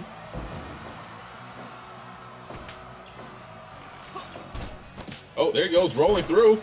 Rolling through, nope. And slipping right past. Oh, just an uproot Texas suplex. Yeah, thought a little double hook on the arm or Texas suplex there. Oh, what? Jesus Christmas, Isaac. Nasty little combination of moves there. Oh, goes to the shoot, does not get it, and gets a powerbomb for his troubles there. Yeah, Isaac definitely the stronger of the four people, including these two teams. Showing it now. Yep. And once again, go to the outside this time. Only briefly. Sliding through, and there he goes. Oh! There we go. He's trying to pull it off a couple times here. Finally managed to get it. Both been kind of going in for those holds, those shoots there. Oh, knees nasty. Right to the crown of the head. Yeah, nasty crown knees there. Oh, both at the same time. Shooting in there. Oh, 1-800 we be slapping. Are you slapping? We are slapping here on Saturday night. Slapping Saturdays. Quite a bit of slapping. How many are we going to do? More slapping! Slapping. They're slowing down! It's slowing down now. But they're still slapping. Oh. That was like a minute and a half of slapping. That was perhaps too much slapping. I'm going to call it. I'm going to say that was too much. I don't think he thinks that there is such a thing. Yeah, I agree with that, but I'm here to disagree with him. That was perhaps too much slapping. Nice snapmare. Oh, drop kick right to the kneeling Isaac. Oh, scoop slam there into. Oh, nice. They go 5-star clutch. No. And he's slowly already becoming like one of the crowd favorites. Nice little big swing in the middle, super kick.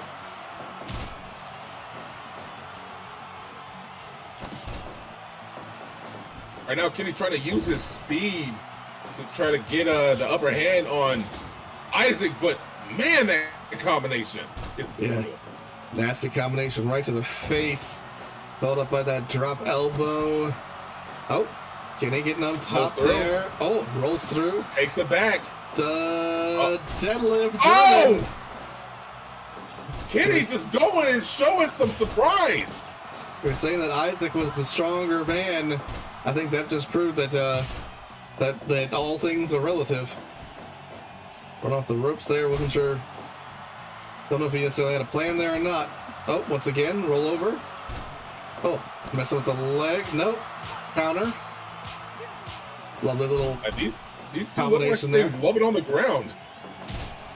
Yeah, both men's have been shooting into each other a couple different ways, a couple different times. So. Standing monkey flip. Oh! Counter's going for another suplex. Counter. Oh, doesn't manage to get that. Rolls him over for the cover. Gets a 2 for that. What happens when you go high risk? Oh. Pick up. Oh, brain buster. Uprooting off the ground right to a brain buster. Incredible. Isaac right back up. Binding of Isaac. Binding of Isaac. Is that it? It is. Oh! 3 count. Lovely little match there.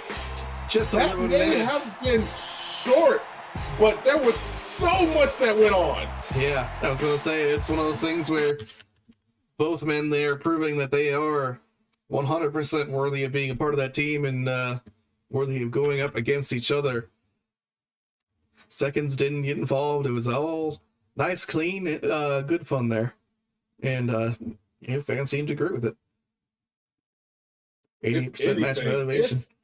If anything, if by chance, by happenstance, by circumstance, if these two teams are not in the finals and about to raise their hand, one of them about to raise their hand up in gold for the tag team, you gotta believe you want to see one of these two leaders going up for gold individually somewhere down the line.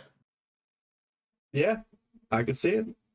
So, and I do believe that, in the meantime, that they totally have a plan for going for that tag team gold. So we could see, we could almost see whether or not, much like the situation with the Lucio's Tail ring, that, they're definitely going to be a part of that tag team championship league or tournament that we decide to do. And so it's entirely possible for them to potentially have a bookman with a singles gold and then tag gold as well. I could kind of see either one of these teams pulling that off as well. So being both TCW heavyweight champion and tag team champion or intercontinental champion. So just grabbing up all the gold.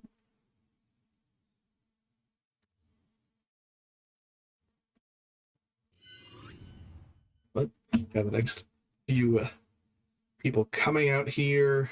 Oh, I see. It's just, I think they're not actually coming out. They're going back and just flipping it around. It looks like they want to prove that the that the other teammate has what the other teammates have what they have as well. Exactly. This is good. As I said, it's going to be an interesting little situation where they found themselves in. Yeah, I can almost kind of understand why there wasn't any second interference there, because of course, then it's one of those things where they'd be just all the more tired for this particular matchup. So you got to be smart about it. You got to be smart about how you conserve your energy, about how you move forward when it comes down to what you bring to the ring. Indeed. But yeah, we're flipping the script, and they're coming back out again. There it is, that rock cocaine flow from MF Doom.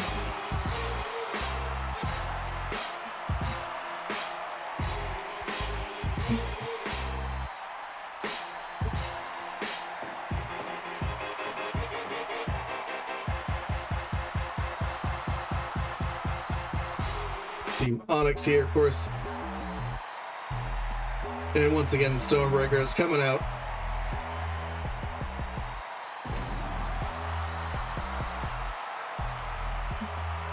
Everybody getting their pyro today. Yeah, we gotta talk about the pyro budget. You schedule 2 matches back to back. I mean, you'd be giving them pyro regardless. It doesn't matter. It's the same people. True. Oh. Right now it's Jesse Lawrence versus Yoshi Yamamoto. More speed going at it. Yep, just. Oh! Hammerlock right there into a leg scissors across the neck. And once again, we got more going down to the mat. Yep, Solchigos, the ropes there. There we go. Both men moving away from the ropes. That's the strength. Right there to a drop toe hold. Mm-hmm.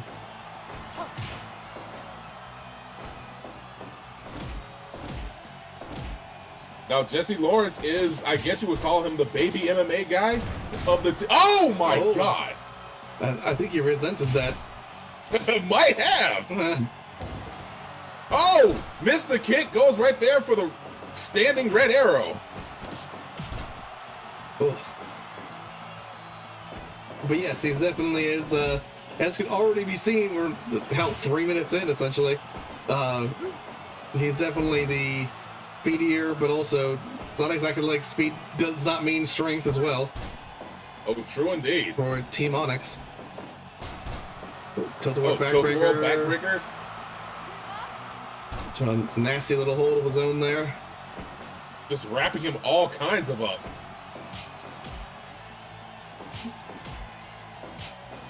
Kicks right to the thigh. But Yoshi getting the win on that one. Yoshi, oh. Little 5-star frog splash out of that. Mm-hmm. Now, we don't get the chance to see a lot of Yoshi by himself. I'm surprised she's letting that choke, basically a choke, go through. Oh, catching a lariat. Yeah, it's one of those things where, I guess with the, utilizing the forearm or elbow, it's maybe not quite as, it's a bit more on the level, but yeah, I agree with you. That's kind of referee's discretion, I would say.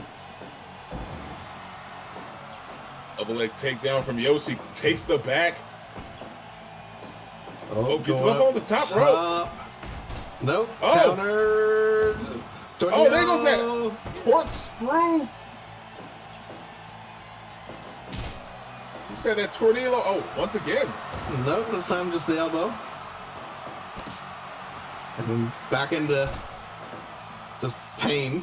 I'm just going to call that pain. Just pain. You got the legs twisted up. You're grabbing from the back. Back Another to the simple elbow drop that time. Oh, simple kick to the face. Doesn't have to be flashy if it gets a person knocked on their ass. This is also true. Catching a knee to the midsection is Yoshi. Another elbow drop right to the back. He's definitely taking to the skies a lot more. Saw two, almost all three. I think he was thinking about it, but thought better of it, and probably smartly. But, oh, both men here going to the sky. And once again, back and forth. Oh, missed one too many times. I think he was worried about that. Oh, what? Oh. Oh! Whoa! Powerbomb! Whoa. What a Oh, that combo! Combination back into the back elbow. He lands it after all. Jump toe hold. Cover. Just a one. They might go a little bit longer than there goes. Oh! That overdrive! Uh-oh. Setting him up! Oh! Enziguri. Missing both kicks, but not missing that lariat. Did not miss that lariat for sure. Nor that little lariat.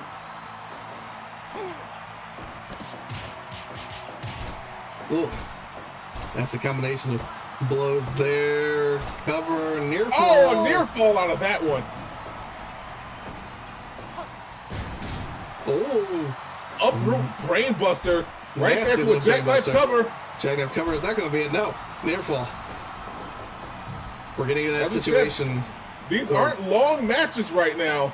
Yeah, where both men here are at the point where just about everything could theoretically be the last thing. Ledge hammer right to the back of the head. Tornado. Oh, there goes that corkscrew tornado. Little sitting cutter there. DDT.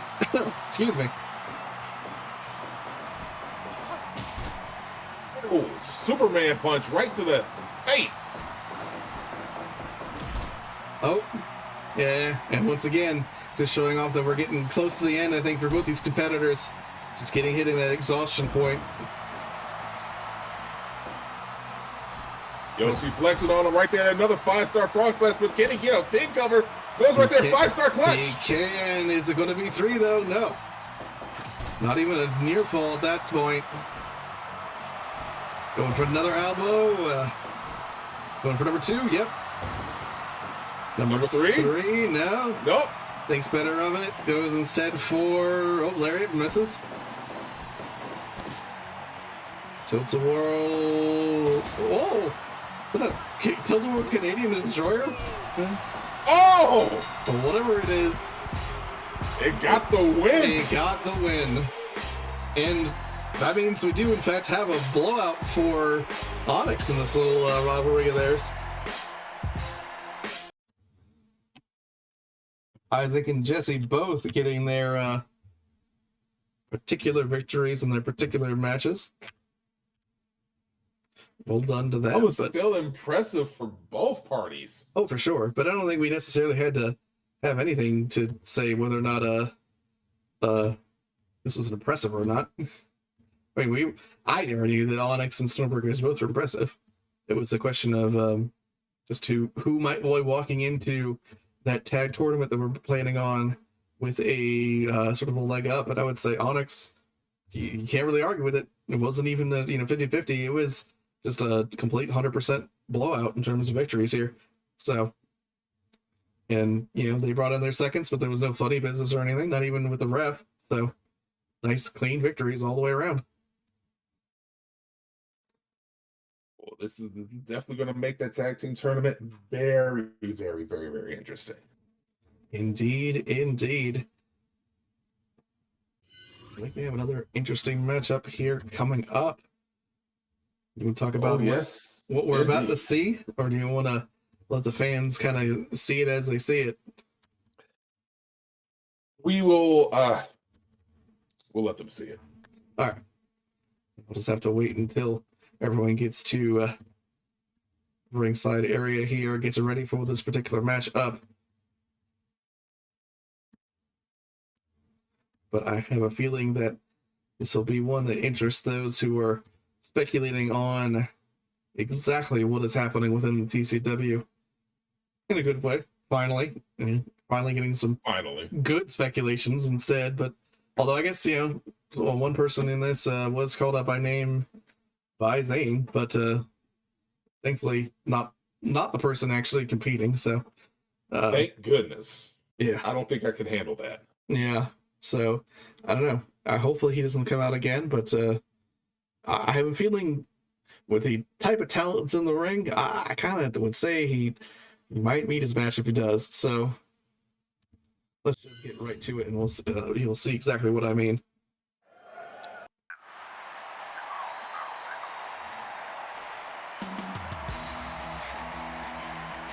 Here it comes.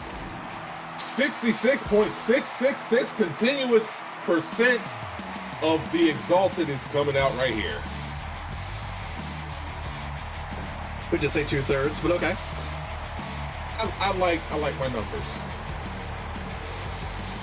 And already the crowd is booing heavily.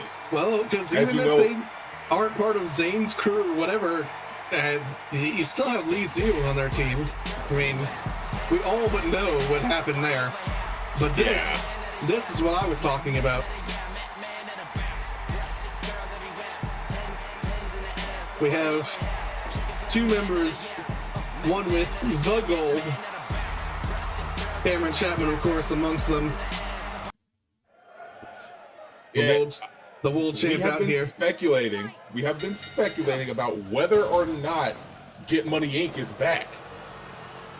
I would say, looks like it might just be. For those who might not know, Get Money Inc. was the initial trios team before TCW and the TWF in general came about. They were freelancers who just stuck together as a crew. All three members at ringside, in the ring and in ringside right now, just were the flashiest, probably one of the better teams out there. But Daryl Dunn is the one who blew that team up because he was getting tired of just being considered a teammate and wanted to get some singles gold. Now that he has singles gold, one would think that he'd be perfectly fine, but it looks like he's got a target on his back, and so too might Kam'Ron Chapman with the way that the Zaibatsu and even the Exalted are acting. So yeah, it might be better to just team up. Yeah, it's one of those things where, that's why I can't necessarily fault Viktor and people like that teaming up. If you have two groups, one on kind of each brand, so to speak, although God only knows with what's happening now, both of whom are looking to get gold, to get power within this organization. And, one of those things where not only do we not want that to happen, but the rest of us, of course, don't want that to happen, because the gold is what they're here for. They get extra money, they get extra time in front of their fans, and of course, then there's just the standard prestige of having the gold in the first place. This is also very true. Yeah, so Blackwell right there into the ropes gets put up there. Oh! Frankenstein to the outside. Franco Silva getting involved though. Kind of makes me wonder if we'll be seeing that, or seeing any sort of fair play from Kelly's here teammates. I don't know. It's getting a little bit close. It's getting a little bit close. No, back in the ring. Oh, nice little pin cover. Just a 1 count. Oh, float over. No, not good enough though. Wasn't able to capitalize on it. Kelly going up top. Another spinning tornado. Another spinning tornado there. With Kam'Ron and Daryl Dunn watching on. I guess you can only sit. The only thing I can think of in terms of why they might not have gotten involved is they potentially just want to see if Kelly here just has what it takes. It's one of those things where he is the only man here without singles gold, without gold in general. That has to be kind of weighing on the idea of whether or not they are going to actually grip up again. Oh, definitely. He did have a chance to be a part of that main event that's coming up next. That triple threat match for the Intercontinental title, but he ended up losing to Miss Diamond Watts. Yeah, Diamond Watts went in there and surprised everyone with a pretty long, very good match. You know, that's not surprise. She's known for that, but surprised with the pretty quick and solid and clean win over Kelly here. Yeah, she ended up winning with that diamond in the rough, that double arm DDT, knocking him completely out. Oh, nearly a pinfall right there. Near fall indeed. Standing shooting star press. Standing shooting star press. Another near fall. This could be over in any moment here. Gabriel getting a little bit of momentum. Oh. Double foot stomp from Gabriel Blackwell. Oh, there it is. That Osaka street cutter. Right there to the La Magistral. La Magistral gets another near fall. Yeah, I would say Gabriel's kind of on his last legs, getting them momentum back again. Double stomp again. Oh, to the outside. Here it comes. Running tornado! Into the side. I don't know how smart that is, knowing Silva's out there no too. Man's land. Silva kind of having some problems getting to him though. Oh, there he goes. Smartly doing the smart thing. Not trying to go over there to the other corner. Possibly bringing in the help from Kareem. And there it is. Drago is stopping the pin. Submission. The submission count there. Haley over there just getting distracted. Oh. Hopefully she's able to get back into watching this matchup before we get to any further situations here. Oh, Cameron Chapman now. Apparently. He's had enough. He's had enough. Saw what the Exalted were doing. Figured he would get his 2 cents in. Gabriel hitting the coffin drop and gets up a little bit dazed. Oh, gourd buster. Off the ropes. Oh.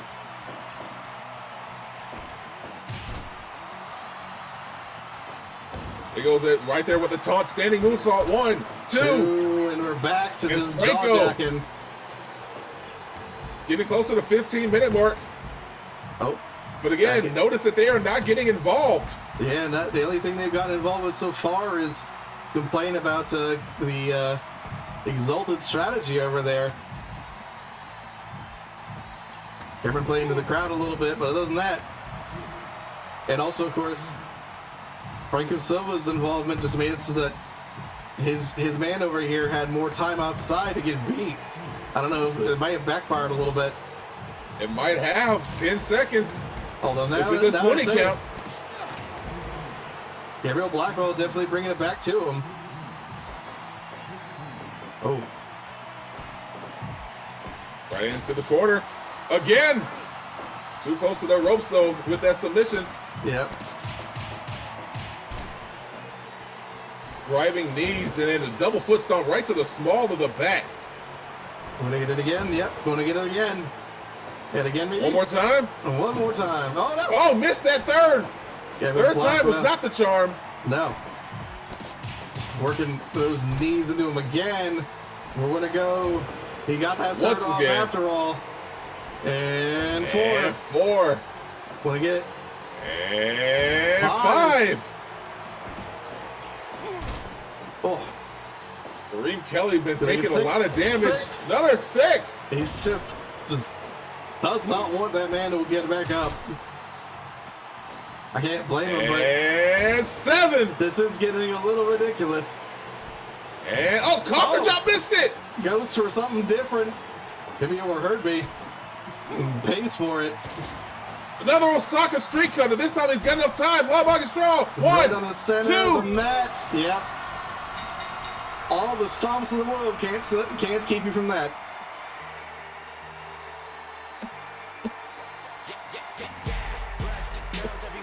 Finally, Kareem Kelly getting a marquee victory, living up to the moniker, the Man of the Year, a 96% match evaluation, 4.5 stars on that one. Honestly, I don't know if we are ever going to see Get Money Inc. the way that they were in their prime, but definitely Kareem Kelly's showing that he can get a victory when it counts. Yeah. Yeah, it's one of those things where they clearly were on Kareem's side, kind of. I don't want to say in name only because they were there morally, I guess, and did call out Exalted's less than kind of not their legal work, but Franco was kind of definitely playing the ref a little bit there, and they were calling that out. But other than that, they stepped aside and let the two of them work, unlike Franco Silva, who definitely was sitting there for his man. So you can only wonder, like I said, whether or not this was a test for Kareem Kelly to see if he can get a victory where it counts as the only man in this little group of theirs that isn't wearing singles gold. So, but that does mean we are going into the match that I think everyone has been waiting for.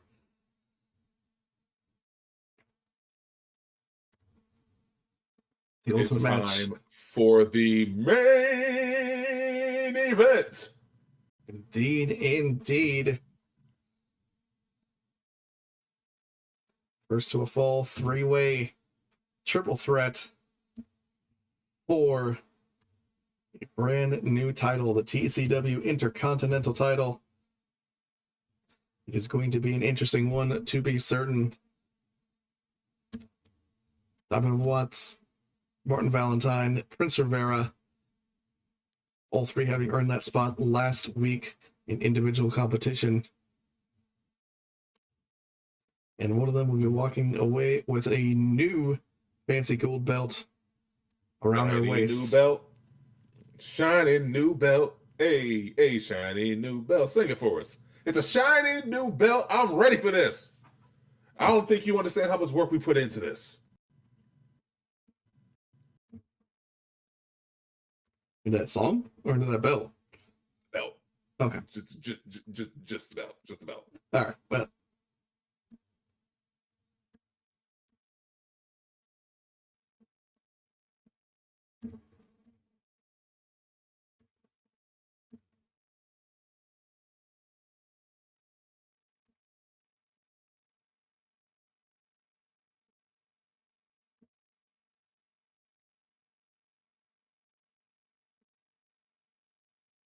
Maybe 45? Maybe 45. Maybe Just we'll go case. for 45 I minutes. want to make sure this goes the distance. All right, yeah. Executive decision. I'm going for 45. All right, so looks like our match is here. Ready to go. Qualifiers are done. There's nothing left except for the final outcome. Chris Rivera coming down to the ring representing El Indovito.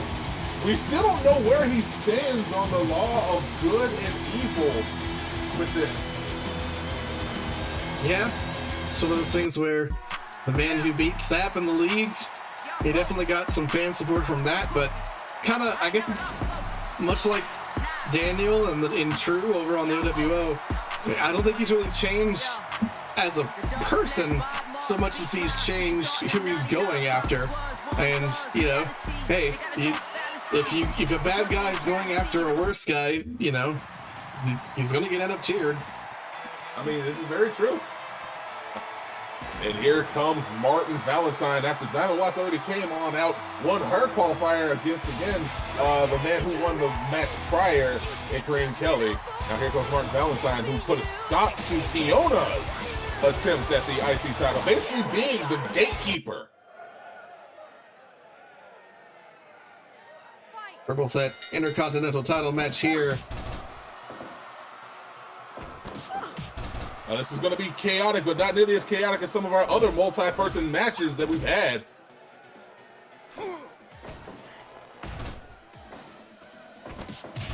Oh, stopping any potential double team.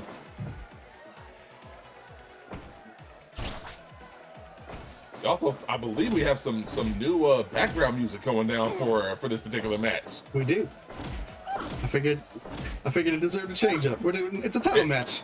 It is a title match. I'm down for that. Oh, those stepping kicks right to the dome. And once again, preventing any potential tag teams. Tag teams up, yeah. No teams of opportunity here so far. All three members very much fighting for their own right, and of course, until now. Yeah, it is a smart thing to do team ups, and it seems like once again we got one. But it is of course first to a fall. This is not elimination. Whoever is the person who pins or submits the first person here, that's the winner of this belt. There goes our ref already down. Our ref's down. Haley's down over there, pulling a Philadelphia's Bruce. On the plus side, we kind of only needed her to count out the moves and the end of the match. She can't stop anything else. Yeah, it's nothing to it but the end here, and I don't doubt it would happen 4 minutes in. I'd be surprised, let me put it that way.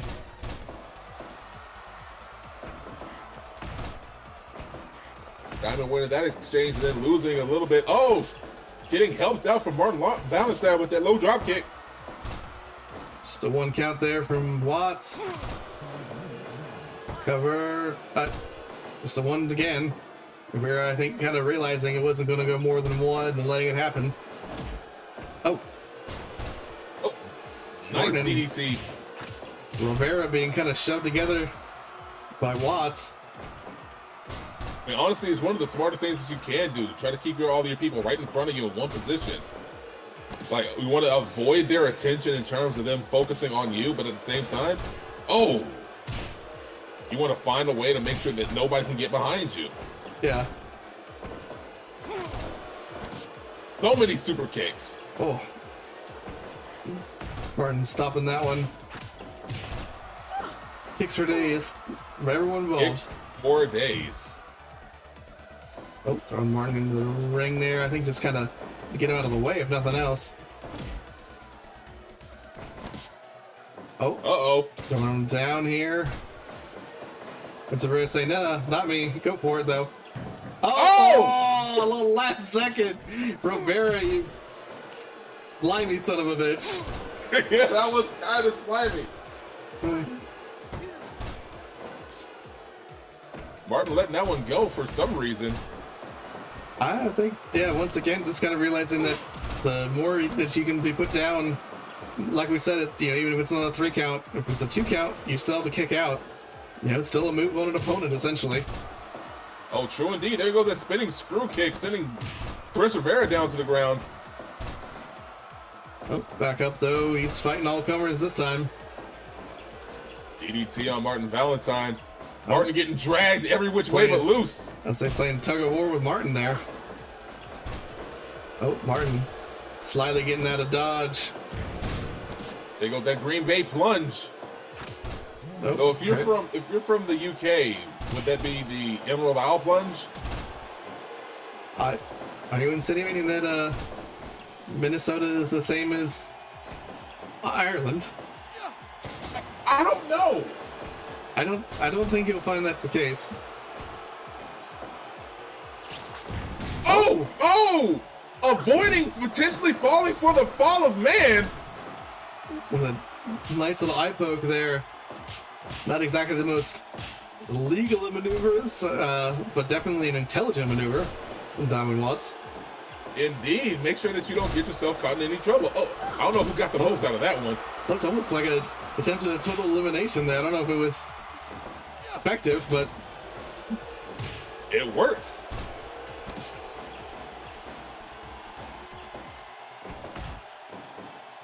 Oh, missing that jumping complete shot. And again, I think Martin kind of getting off his game from having to deal with two people. I think kind of his eyes went one way and his movement the other. Sort of like a chameleon. Sort of. Or iguana. One of the others. It's a lizard. Sort of like a lizard. Oh, breaking up that submission. Super kick. Super kick. More super kicks. Super kicks for days. Super kick party. That's gimmick infringement. Oh, there finally is a gets complete it. shot. Time in the Wall corner. stuck in the corner. Rivera subjecting himself to. Oh, there goes Samoan Pop right there. Jackknife cover. Yeah, rope break. Step up Enziguri with a little elbow for flourish. Oh. Again, don't know who got it. Oh! Took her move! Took her move indeed. Took the diamond in the rough! But was not even able to capitalize it. Prince Rivera almost, but Diamond Watts getting back up and just throwing everybody with dragon screws. Oh, step up Enziguri. Just fighting on top of Diamond Watts' body there. Oh! Tried to roll through for that camel clutch, but gets slapped down. Did not get it. Yeah. Double knees right there. Cover. Diamonds was a little dazed. Just in time though. All right. Once again, let's see if maybe this time it'll work. Oh! No! Doesn't even wait for the move to finish. Slapped right across the chest. The fans want to see it. Rivera says, "Nuh-uh." Oh, there goes that foot stomp. That curb stomp. Backstabber. Backstabber. It's again unable to capitalize though.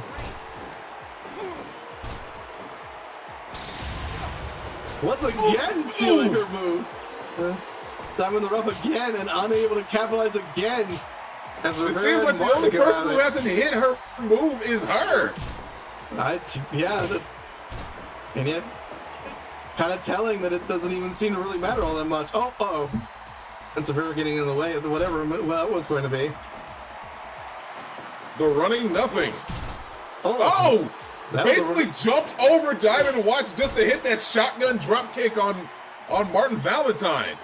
And getting some double team for his trouble. Oh, one has to wonder if Diamond Watts knew that was going to happen or not, but it was effective. It worked out. That's all. Oh, there it is. Diamond in the rough. Everybody's hit it now. Go for a pin cover on somebody. Every time they have, it's been. Oh. Uh-oh. Martin Valentine, I think. Oh, that was close. Right out. Martin Valentine kind of got a little bit knocked out, I think. Or knocked himself out a little bit by trying to go up to a rope that was already occupied. Once again, probably move going one way, eyes looking the other. Sends him down, roll through, camel clutch. Camel clutch. Prince Rivera laying it happen, but only for a little bit though. Once again going for this. Well, he's flipping her off. He says no. No. Did not let her. Fans rightfully booing. Oh, finally caught that standing Enziguri. Oh. Martin and Rivera both down once again, getting each other's way. With the fans off this time. I guess he's going like, that's what you get for booing. You're never going to see this move. Oh, Regal Flex! Regal Flex, but did not. Oh. Well, hello. That's a hell of a rating party that just wandered in. What the hell? Why, hello. I recognize at least some of y'all.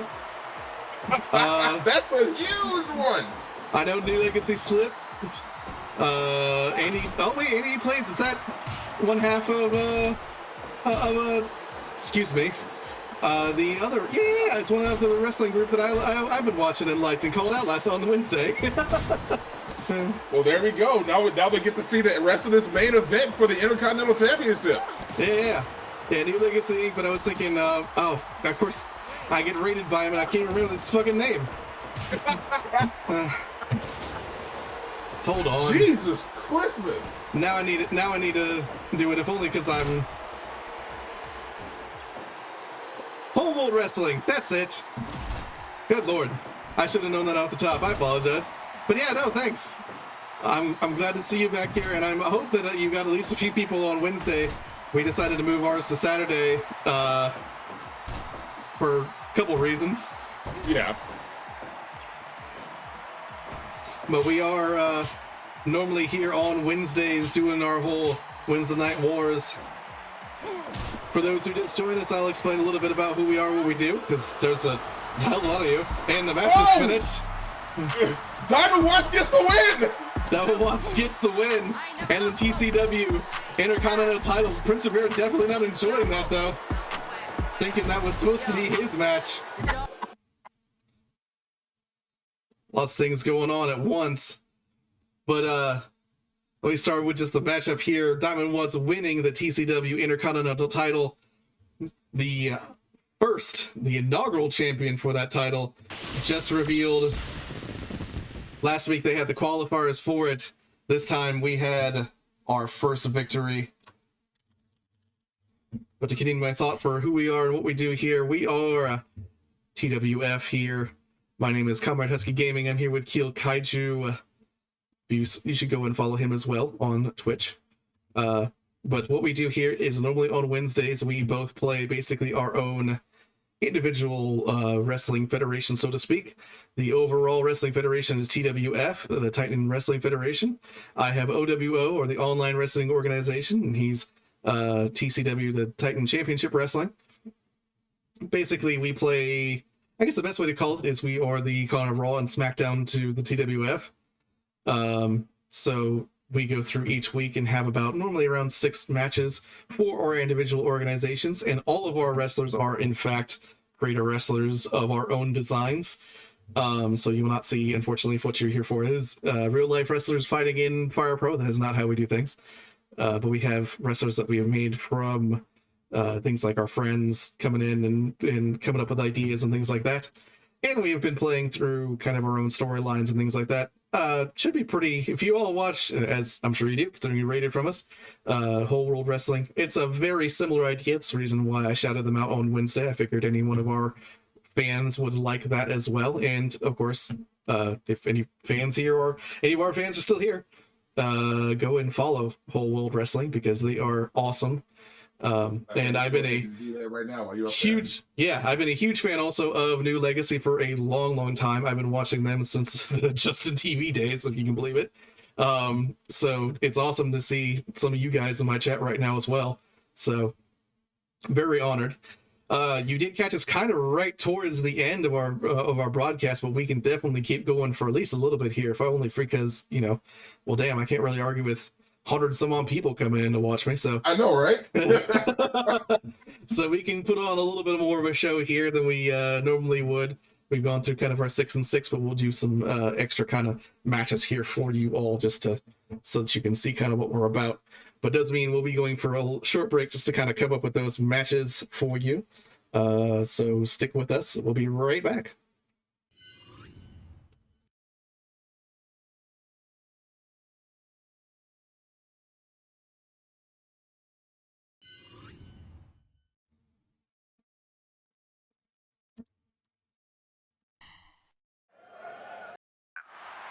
And welcome back, welcome back. Our first little exhibition match here. This is past the OWO, past the TCW. Like I said, we're putting on a few more matches here for the crowd that has just arrived. And thank you again, Andy, there for that. That definitely, considering we normally get around, hell, 10 people, something like that on a good day, seeing 100 some odd is definitely new, I will say that. We have two groups of... We have a fan favorite group and a new group that is, or relatively new group that's come out here. The group coming out here is known as the Men of Main Street. Some might call them the penultimate jobbers, but they have gotten definitely a fan base here in the TWF. I could never explain it, but I'm never going to question it. Well, I guess the best way to explain it is if you've ever seen kind of the old classic NWAs, they're kind of the bulky brothers, if you know them. Maybe I'm kind of dating myself a little bit there. A little bit, you think? Yeah, classic NWA. Yeah, if you watched the NWA back in the 80s, yeah.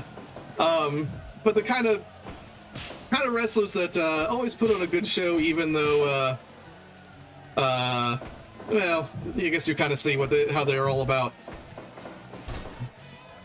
What is? Oh my God! What is? Oh my God! The senton onto the apron. Onto the Mickey apron. immediately leaving. Immediately tagging out, as is his right after something like that. Curtis Johansson, also known as the Oil Baron. What type of oil? We're not really sure what, but it tends to always... He will never tell. It tends to always be on him, and we're not really sure why. Oh. I've straight up questioned if it was baby oil, castor oil, just petroleum, canola. Yeah, we're not really sure. Oh, Curtis trying to go for some sort of a suplex or something there. Slam. Yeah, fall away slam. Whatever it was a failure.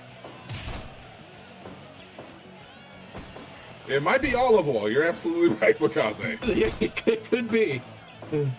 This Crisco. It might not even be oil. It might just be straight up lard. Yeah, well, not. I was gonna say, he does kind of smell weird though, so I wouldn't necessarily put it past him. But we just had our draft and ended up drafting these two here, Victor Owens and Madison Edward. Yep, two new faces. To link together apparently. Yeah, two new faces for TCW, Heel Kaiju's organization over there. Mickey doing his cartwheel and Victor trying to lift him up. Mickey, however, apparently too much. He can be a little bit too much though. If he moves his body weight in the right ways, even someone like Victor can't lift him up. It's almost like he's like a living Mjolnir. Yeah.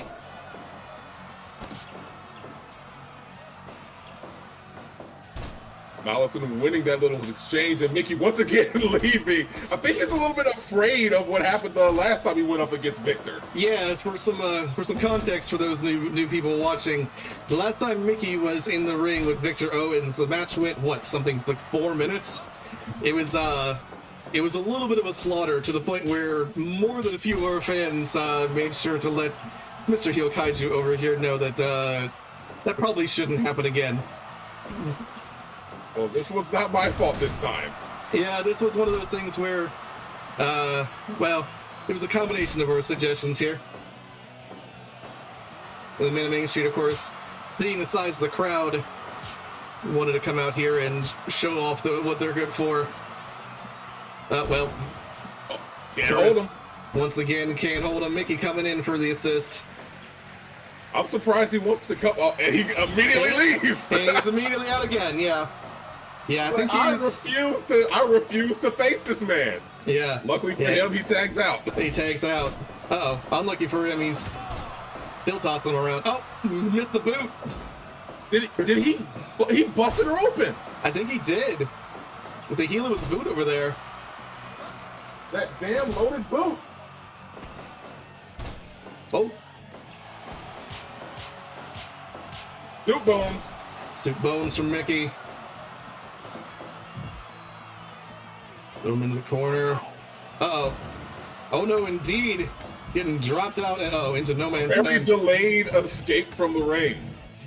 Yeah, well, I think he was probably clinging on to the apron for dear life because he knew exactly what was going to happen if he managed to get out here with Viktor and with these two partners here. Straight up mauling. Once again, for those unfamiliar with Fire Pro and with our organization, we do in fact have a standard kind of Japanese 20 count for countouts. And once again, Mickey immediately leaving, but not before he catches Viktor that nice Owens, little snapmare and face stretch. Viktor Owens' wrath. Curtis with a little boop.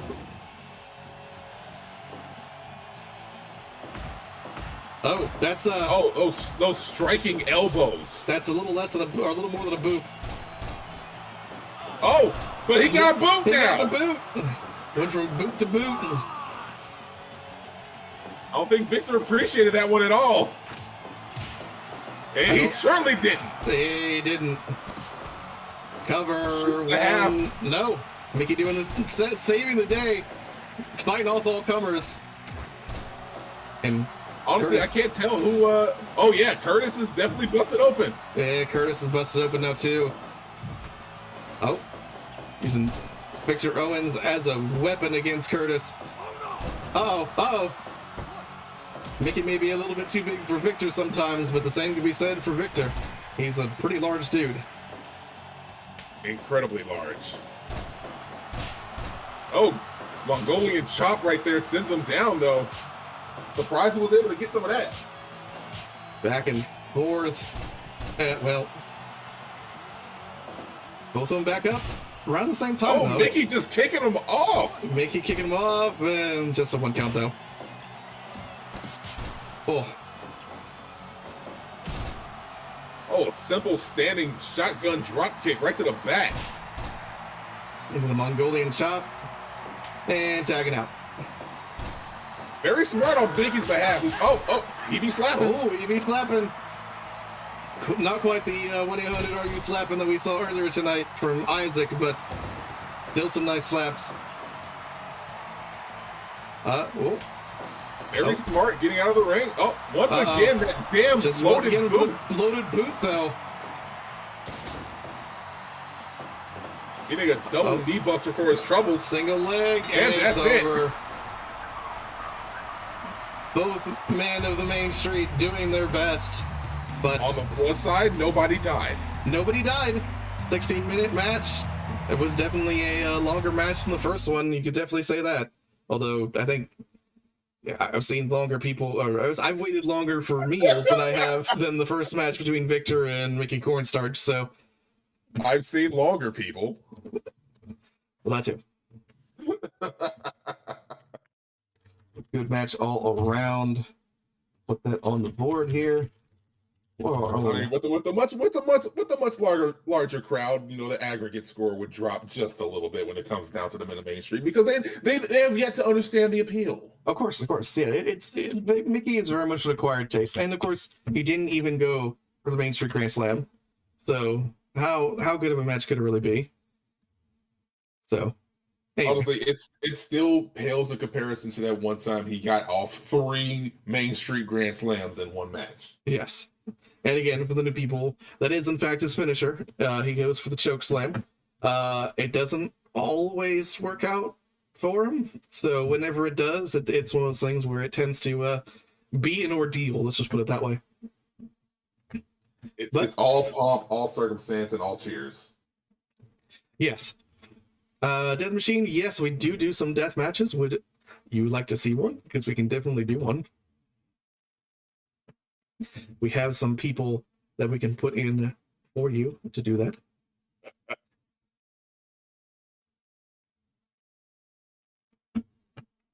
We also do some SWA style matches. It's one of those things where if you've never seen that, it's more of a kind of boxing MMA-ish style match. So we have a few wrestlers who do that as well.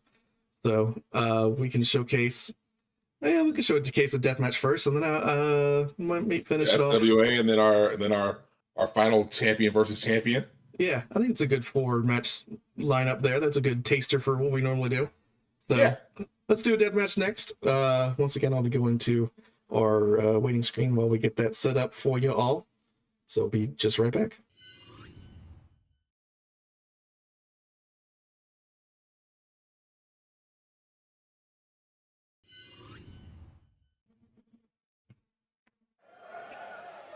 For the crowd's enjoyment, we've gotten our two sort of biggest premier deathmatch wrestlers here.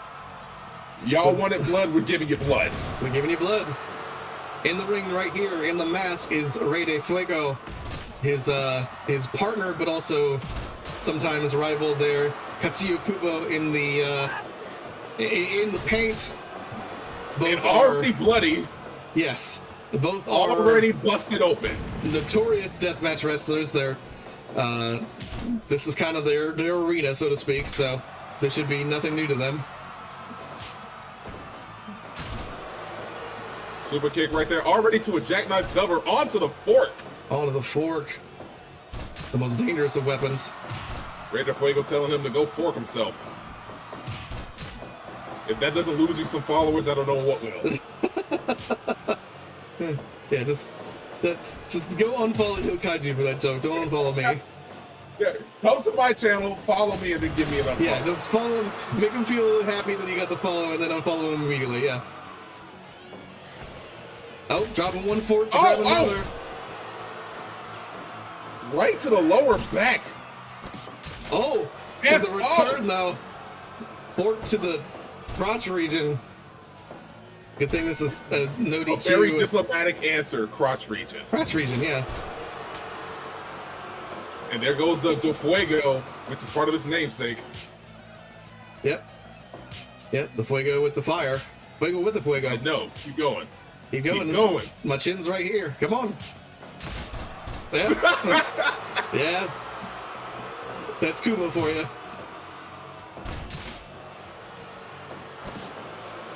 Oh, right there. With the cover, nope. No, Fred's going to cover, but like, it's a minefield right here. Yeah, quite literally, the outside is a minefield. Right there to the face stretch. I want to see. Oh! Oh, that's just punching fork. And Death Machine, to your points of Rey de Fuego looking kind of like El Generico. That's partially true. He was actually modeled after FMW's Hayabusa, if you know of them. With Kubo, that railroad spike. Kubo basically, with the inspiration for him was, of course, kind of deathmatch Great Buddha. Why? Why the arm? I don't know, but I think he just likes to inflict pain. Kubo is definitely kind of all about that. Well, getting punched with a fork. Oh, there goes SOS. Oh, near ball already. Oh, he might have wanted to stay down after that particular. Again, I can't even tell who's bleeding at this moment. I think just everyone. I think the correct answer is who isn't bleeding at this point. Well, luckily for us, it's not Philadelphia. It's Bruce, the referee. Yeah. At least for now. Bruce tends to kind of get bloodied up in matches like this. Unfortunately, we try our best to protect our staff, of course, and our officials. But when you're officiating a match like this, it's kind of only a matter of time. Oh, fighting right in front of that. Fighting right in front of that barbed wire board. Oh, poison mist. Got him with the green mist. Oh! The chair collar. That's death. That should be it. It's over. That has to be a no. What? Rey de Fuego, not even a near fall. Like I said, this is the arena. They know this sort of pain. They are the purveyors of the deathmatch here in the TWF. Pretty sure this mat is going to end up being more red than black when we're done. Yeah. Oh, there it is. One explosion, another explosion. I was going to say, people wanted to see that barbed wire board utilized. There you have it.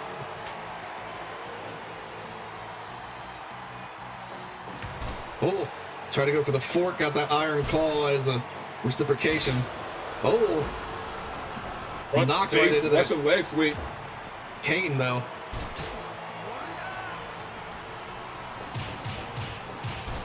Those rapid kicks right to the dome once again. Once again. Almost out to the apron that time around. Still haven't seen those landmines on the outside, but we've gotten closer and closer. Oh. And of course, there's no dearth of weaponry being utilized in this match. Also, dearth, good word. That's a good word.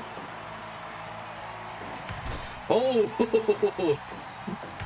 Just using that fork over and over again. Surprisingly, not stabbing him, just punching him with the side. I don't know exactly the game plan there, but whatever it is, I don't think it can feel great. Oh! Took his own move from him. Fuego, utilizing Kubo's own move against him for the 3 count. Yeah, stop it right there. Okay, Phil, Bruce.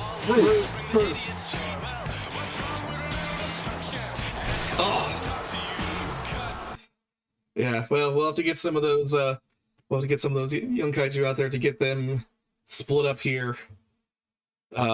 But the official end of the match, Rey de Fuego winning with the La Magistral right after stealing Kubo's finisher. Yeah, one hell of a matchup. I think if y'all want to see blood, you got your blood there. Hopefully not walking away disappointed with that one. Yeah, yeah. For better or worse, you got your blood there. With that, we'll be moving over into our SWA match. And I think we already got our setup for that one. I think we do as well. We don't even need to confer. I think we do have our setup. We've seen the two of them fight before, and we're going to see them fight again here. It was one hell of a matchup the first time around. I'm sure it's going to be one hell of a matchup again.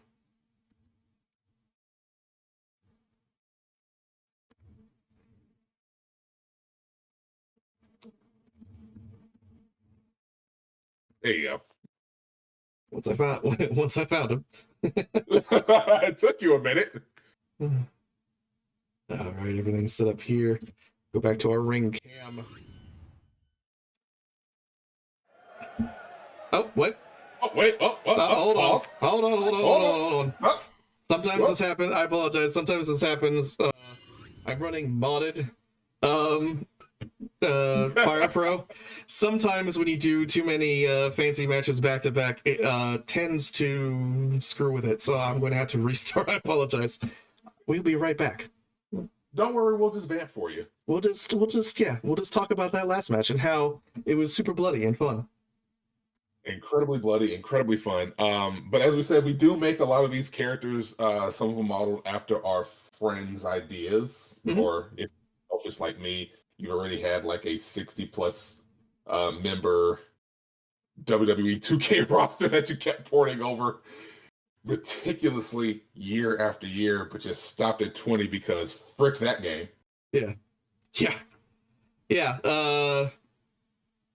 Yeah, where we basically grabbed a bunch of our friends, and this basically just came about as I started streaming Fire Pro Promoter to a lot of the guys who are here that are normally here over Discord, and they enjoyed watching the Fire Pro Promoter matches. Kind of for New Legacy fans, it was definitely sort of brought up on by watching Marks with Money and kind of doing that. And then we kind of realized that with modded Fire Pro especially, we could definitely do our own kind of league sort of business. And we got involved with that and made a couple characters, and it's kind of blown up from there. We've been doing this since around November of last year, I think. Yeah, somewhere like that. Somewhere around there. So it's been we've had quite a lot of matches and matchups and all that good stuff. We had a full-on league that lasted forever because leagues in this game do, just FYI. But it was for our unified kind of think of it as I'm trying to think. There's not really a Raw and SmackDown in comparison, but it's the unified title for both of our organizations. So lasted from March until May. Yeah, it was it was a lot of matches, so, and a lot of time, but it was fun, and the right man won in the end, so we can't complain too much. So, all right, well, we're getting back into this here. Hold on, I need to make sure You're not alone, Death Machine. I literally have the deluxe edition. I got super excited because I felt that if all they needed was just to tweak 2K19 to fill in the gaps where they were missing up a little bit, and then they did the opposite of that and lost Ukes. Yeah, I can only hope that the AEW game is better. So, I'm looking forward to that one when that comes out. And of course, I, being the nerd I am that does stuff like this, play TEW and things like that as well. So, I've tried to do that on stream a couple times, but TEW is just one of those things where, I don't know, to do it right, you really have to kind of either be playing with yourself or do like what the New Legacy folks do and kind of just play around with it and specifically make kind of horrible decisions for laughs. I definitely appreciate that style of play, but if I'm actually trying to do it for real, but yeah, it's not really interesting. There, as because you said it right, TW, it's the fact that it lacks visuals. It's hard to stream that way. I like it; it's a fun game, but it's hard to stream.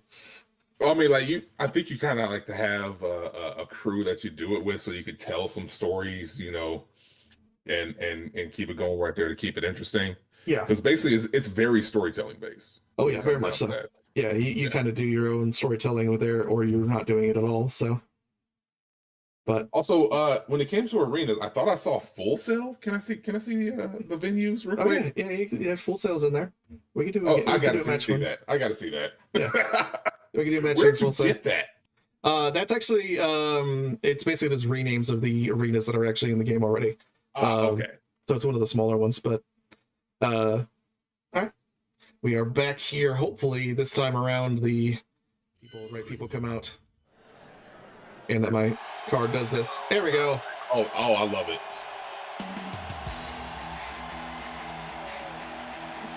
This here is Franco Silva, once leader of the Fallen, now leader of the Exalted, a heel group inside of TCW. He is I guess you could call him an MMA crossover type of guy. He's a bastard. He's a bastard. That's all you need to know. And this is Walter Rasch, a very big man, and 1/3 of the Mad Ace Shooters, and also MMA kind of styled kind of group inside of OWO. Also, Death Machine, we're actually playing on the Steam version. Yes, we are playing on Steam version. So, if you've never seen an SWA match inside of Fire Pro, it is basically, it kind of has last man standing rules where it's a standing 10 count.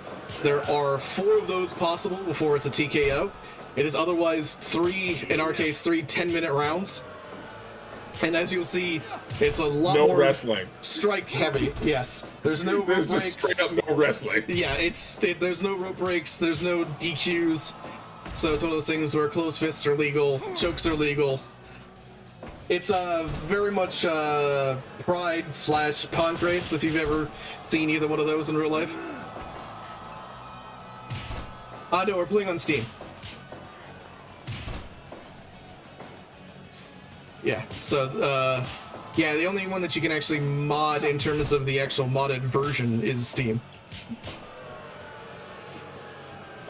Right now, Franco Silva trying to represent for TCW. Yeah, definitely. Of course, the first time these two men went up against each other, Franco Silva made it so that Walter Rasch did not actually get out of the first round. So, since then, Walter Rasch has definitely been a beast in these sorts of matches. So it's one of those things where I can see that changing in this particular match, but we'll see. Oh, we definitely have to. Right there for that hammerlock, rolls right back into sprawl position, and he counters. Nope, counters again. Counters again. Counter. Back into it. Franco maintaining control in the ground game there. Oh, right there to the armbar. Yeah, just that armbar. Walter Rasch. This is the thing of, like, as much as I call him a bastard, it's one of the things that I love about Franco Silva. That is definitely his stand-up and his ground game. Oh yeah, no, I mean, I've said it a couple times. Franco Silva, much like unfortunately Zayn was for you. Unfortunately, Franco Silva is one of my favorites on your roster. Turns out both my favorites turn out to be kind of right bastards, but either way.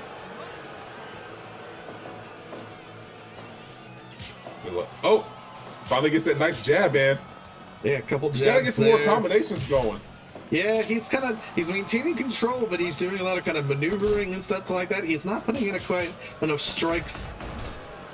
Yeah, and Franco Silva made him pay for it there. First down. He's got 3 more of those before it's a TKO, and of course, if he drops down for 10, it's over. Oh, man. Making sure to get him from behind, though. You can't really defend yourself. No, you can't really see that coming in. Model after Steven Seagal. I can kind of see with the little rat tail he's got. What do you think? Did you get the model after Steven Seagal that D? Because he's one of you guys. No, I changed his hair from where it was because I gave him like a shock of blonde. I just thought like that blonde didn't work for him, so I just said fuck it. Let me just put some new hair on him. I didn't even think about the Steven Seagal ponytail. That didn't even come to mind. Walter Rasch with the second down there. Like I said, 2 more of those before the TKO.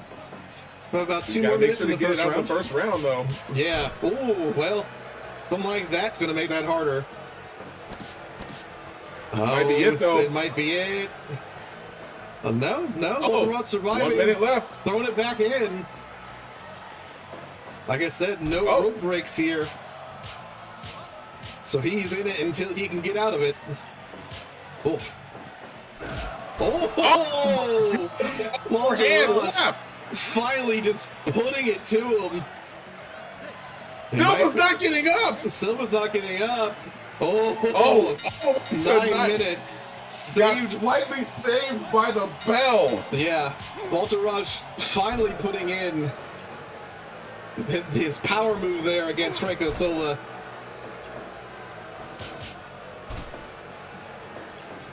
Jesus Christ, that overhand. That was insane. Put into the leg lock. Uh-oh. That leg clip. Temple punches. Okay. Walter Rasch got out of it. Uh-oh. Off the ropes. Big boot. Back able to get him out of it, but then again, there goes that nice combination. That might, that's 3. That's 3. Walter Rasch may be putting him down for longer, but and he looks a little unsteady on his feet now. No, 9 managed to do it. I'll say he put him down for longer with that 1, but it's still only 1. If he goes down again, it's over. Franco Silva oath to the is it still the Fallen? To the Exalted? It's hard to tell. Uh-oh. It might be 4 in 1 round. Yeah, maybe it's 4. I don't know. Or maybe it's on 4, so maybe the next one, but I don't think... Oh, I was about to say, I don't know if it matters, considering he almost went down there for 10. Oh! Out of the corner, just blasting him in there. That head choke. That run-up triangle. Oh! No, you're right, it may be 4 in 1 round. Can he get up, though? 7? 8? No, I don't know. 10. No, that's it. Standing 10 count, and that's it. Franco Silva once again dominating Walter Rasch. That 1 punch from Walter damn near got the win. He damn near got it. Yeah, 9 count on Franco Silva. If that was done, that would have been it.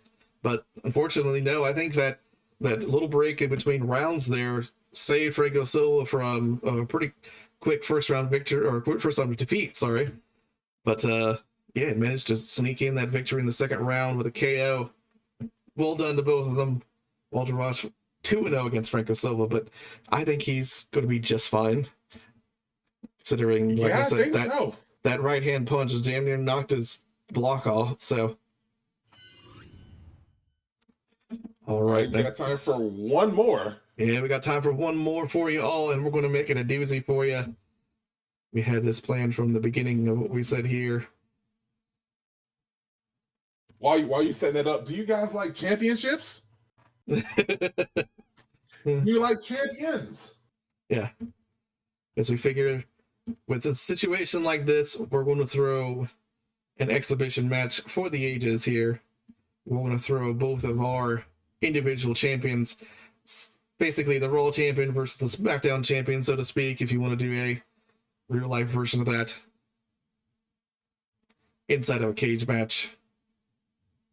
In a cage. Because you got to have it in a cage. I mean, come on. Of course. You can't not have it in the cage.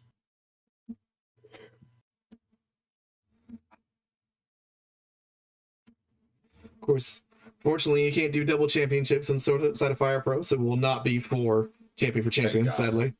Thank God. The last thing I want to do is to be in front of all these people and have my champ lose his title. Well, I kind of say the same. Yeah, it's one of those things where if I lost the title in front of 100 people to another organization, I mean, that'd be something.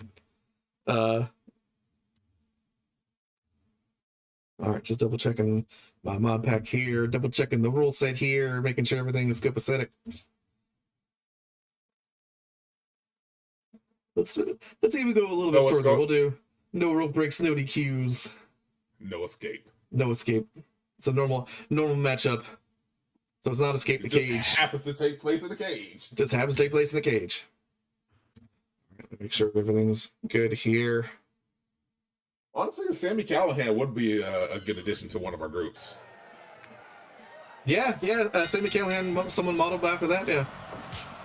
All right, for those who do not know, the man Daryl Dunn in the black. And Bookman in the white. Bookman is the OWO heavyweight champion. Daryl Dunn, the TCW heavyweight champion. Bookman, as you might imagine, more of a luchador, high-flying type, or a Japanese junior type, kind of depending. Daryl Dunn is another, I guess you could kind of say an MMA style, but more of a hard-hitting... More of a bastard. Another bastard. He's more of a brawler. So definitely a battle of styles here. Honestly, I think this is the first time we put them up against each other. This is, in fact, yes. But was the first match that we've ever had versus our two champions, or these particular two champions in general, yes. Was that the John Cena special move that he developed? I just thought about that. It looks a little familiar. It's technically it was the running people's elbow. He just was right on the ropes. Oh, headlock. Oh, once again, going from the hammerlock to the drop toe hold. Yeah, into that sort of back mount situation there. Working the leg scissors on that one. Standing cravat clutch. Yeah, just back into it over and over again. He's going to try to wear him down. Finally. Texas suplex. Texas suplex does not get anything, really. Remember, that's no rope breaks in this, so that was not a rope break. That was just skin on skin. Takes the back. Going into the back. And just snaps the arm right there to the arm bar. Snapping that arm bar. Strike exchange.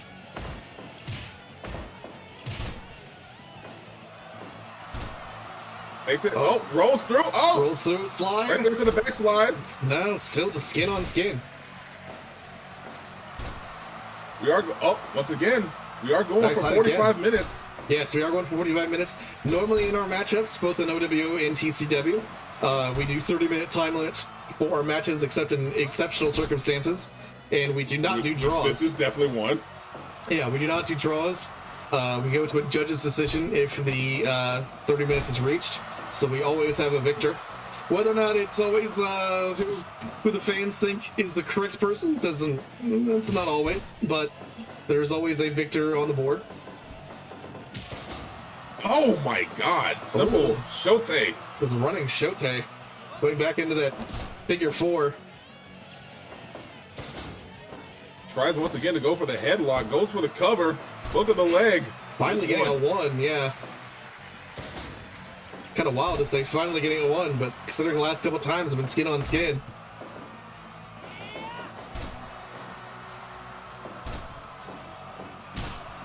Oh, Oh, drop kick to drop kick. oh, strike combination, ending with that, not quite enziguri, but kick to the face at the very least. Nice little roundhouse. Yeah. Oh, hero punch. Into the corner. No. Fighting He out of says it. no. Fighting out of it. Backslide counter. Just a one. Once again, Dunn going off the ropes. Double foot stomp. Favorite deathmatch wrestler? That's a good question. Honestly, I don't think you can go wrong with Terry Funk in that answer, that Death Machine. I think Terry Funk is a pretty solid. It may be a little bit easy, maybe the easy answer there, but I think I would have to go with Funk. Now, you did show me that one match that they had with that exploding death match, right? Oh, yeah. Who was he up against? That was the classic. Was that the Foley Funk one? No, it wasn't Foley. No, it was Onita. That was It was the Onita Funk battle, the one that they based the AEW match was based off of. Except with significantly better pyro. Oh, 2 count there on Bookman. 2 count with that half Nelson. Yeah. Oh no, Bookman! Uh-oh, Bookman getting stomped in. Somebody's gonna get their head split. Oh, senton there. Right there to the reverse figure 4, it looks like. Yeah, modified figure 4 there. Once again with the Texas suplex. And once again with the senton. Another big book senton. Big book. There you go. Oh, big standing kick there into the frog splash. Dunn showing you that he can go up top too. Yeah, he too can be a bit of a luchador when pressed. Nice drop kick. Once again with a strike exchange. Both of these men know there might not be titles on the line here, but there's definitely bragging rights. Bragging rights and pride, and that's definitely something that the Bookman looks. Oh, dangerous DDP. No. Bookman with the kick out. Standing feet trigger, but he's in the corner. Oh, Bookman going though. Victory roll, get the 2. Oh no. Dose. Trace. 3 amigos. Roast pig clutch going for the cover. Going for the cover. 3.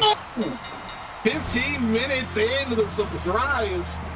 That was a surprise, especially considering Dunn had that the whole way through. Dunn had that, but he didn't have it for that 1% of the match where it counts. Bookman getting off the 3 amigos. And then finishing off with a roast pig clutch. Clutching it in for OWO in this Battle of the Champions. Well done to Bookman. Well done to OWO. Making me proud. But I do believe that might be all for us tonight. Even though I'm so excited that we still, according to my metrics, have something like 100 people here. Y'all are fucking awesome for sticking around. And for all the follows and love that you have shown me. And of course, Andy E is awesome for sending you all my way as well. If you like what you saw, we can do our standard thing at the end of all of our broadcasts, which is our kind of our housekeeping. If you like what you saw, of course, follow me here. Go and follow Hio Kaiju over on Twitch as well. He does some streaming of his own. We are planning on doing sort of like this with kind of a football league, so to speak. If you want to talk more about that tomorrow. Yeah, we're doing that tomorrow over on Hio Kaiju's channel. So if you are into football as well, we are going to be running a kind of a football, I guess fan league would be the best way to put it. Is that the wrong way to say that? It's sort of, it's basically sort of exactly like what's going on right here, because we don't have any full control. We just create the characters and let the games play out, and we do the commentary and the broadcast for it. Yeah. So it's kind of an EFED. Much the same way. Yeah, kind of an EFED, except for football. So go follow him. Obviously, he does a lot of other things too. As do I. I do a couple other games every now and again besides the Wednesday War stuff, but that's kind of the majority of what I do every week. As well, if you go over to YouTube, it's just youtube.com/Hio Kaiju. Did you get that name? Oh yeah, it's still youtube.com/hillkaiju. It's about to be if the metrics is going the way that it's going at the end of this month. We're about to have the Hill Kaiju gaming name for our video game stuff. Nice, nice. Yes, yes. And most importantly, if you are new here, go over and follow them on YouTube at Hill Kaiju, or well, you can follow them on Twitter at Hill Kaiju, but go over and follow Hill Kaiju on YouTube, because all of the older broadcasts that we've had, barring a handful that we haven't quite yet put up, are over there at his YouTube channel, over there at Hill Kaiju. So if you like what you saw here and want to see more of that, if you want to go back and see kind of the history of our particular broadcast, go and give those a watch. So it's more of the same. And of course, he is has been nice enough to cut up those videos and put them in with kind of times for when each individual wrestler is wrestling and so on and so forth. I also have a YouTube channel. I do not use it as much, unfortunately. You will soon. That will change. Yes, it's one of those things where once I start streaming things besides the wrestling sort of ideas, I will be putting those up on my particular channel. Reason why we do the Wednesday Night Wars over on Hill Kaiju is because he is nice enough to cut them and edit them and make sure that they're all nice and ready to be watched again. So I figured if he's going to do that work, he should get the rewards for it. So he puts them over up on his. When you're ready to put them on your channel, just let me know, because I can always there's a way for you to put it all on the playlist on your channel so that it can still direct it to where all the episodes are. That's basically what I've been doing right now. Oh, okay. All right. Well, I might do that then too.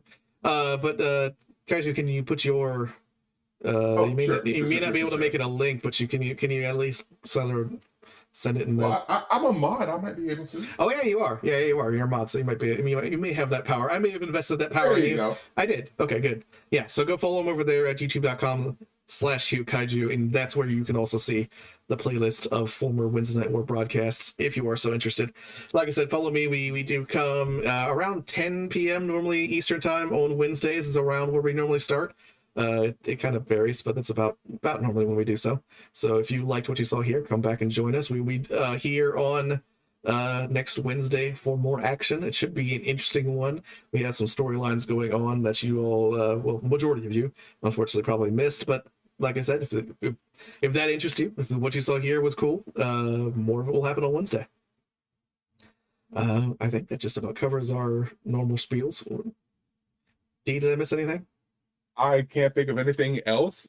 Just make sure that since you all are here, if you're hearing our voice, make sure that you are definitely followed to Comrade Husky Gaming. We got some more stuff coming down here for him and his channel. Loving it. You don't know how stoked I am that I saw that number go up. And I was like, yo, I'm so happy for you right now. So, I'm down for that. I'm down for this. Yes. Yeah, once again, shout outs to Andy Gaming, shout outs to the New Legacy crew.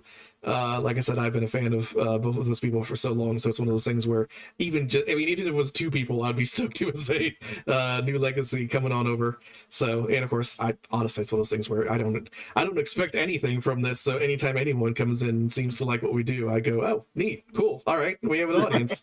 So, yeah, so I highly appreciate all of you coming out, showing love, seeming to like what you liked here, sticking around to the end and hearing our voices. So very much appreciated. D, do you have anybody in particular that we could send all of these fine people to in terms of a raid? You know what? I got Arc Wolf. I think he would absolutely love it right now. Okay. Is it more of I'm gonna type in the name so you know how to spell it out. And to answer your question there, Death Machine, do we regularly do deathmatch? I wouldn't say regularly. Does it happen at all? Yes. And in fact, next week, you can be guaranteed one will happen. So for storyline purposes, of course. Yeah, for storyline purposes, there is one that was teased basically before you all arrived here. So you'll be getting at least one. It should be basically, it'll be even more nuts than the one we had here because it's a trios tornado deathmatch, essentially. 3v3 deathmatch. It will last forever. Yeah, well, or 5 minutes. It's kind of one of those deals where... Or 5 minutes, exactly. Yeah, there's no really between with death matches, because either someone gets just their ass knocked out immediately, or it goes for 40 minutes. So, both of which happened in the same night. Yeah, we've had both of those happen the same night. So it's one of those things where that's what you get for leaving most of this up to chance here is, yeah, some weird stuff. But once again, I appreciate it. Let me see if I can get, is it a barbed wire match? Probably, yeah. Yeah, likely. So, let me go find the man you linked here, and I will send all of these fine people their way. What is Archwood playing at the moment? Assassin's Creed Valhalla. Ah, okay. So if you like Assassin's Creed Valhalla, oh, oops, I accidentally tried to get into his dashboard. That's not going to work. If you like Assassin's Creed Valhalla, and I will send you all his way, assuming I can remember how to do this. Just type in /raid and then his name. Into my channel, or literally into the chat. Okay. Into your chat, I should say. Gotcha. Okay. This is what I get for. You can tell how many times I've had this many people to actually send somewhere. All right, let me make sure I got it. I think I can do that. Yeah. Let me take that off your hands. Okay. There we go. Send it on their way. Like I said, they're playing some Valhalla at this point. Go in, say you're either from, I don't care if you say you're from New Legacy or from Annie's channel or mine, but go in there and show this man some love. We'll catch y'all later. Is that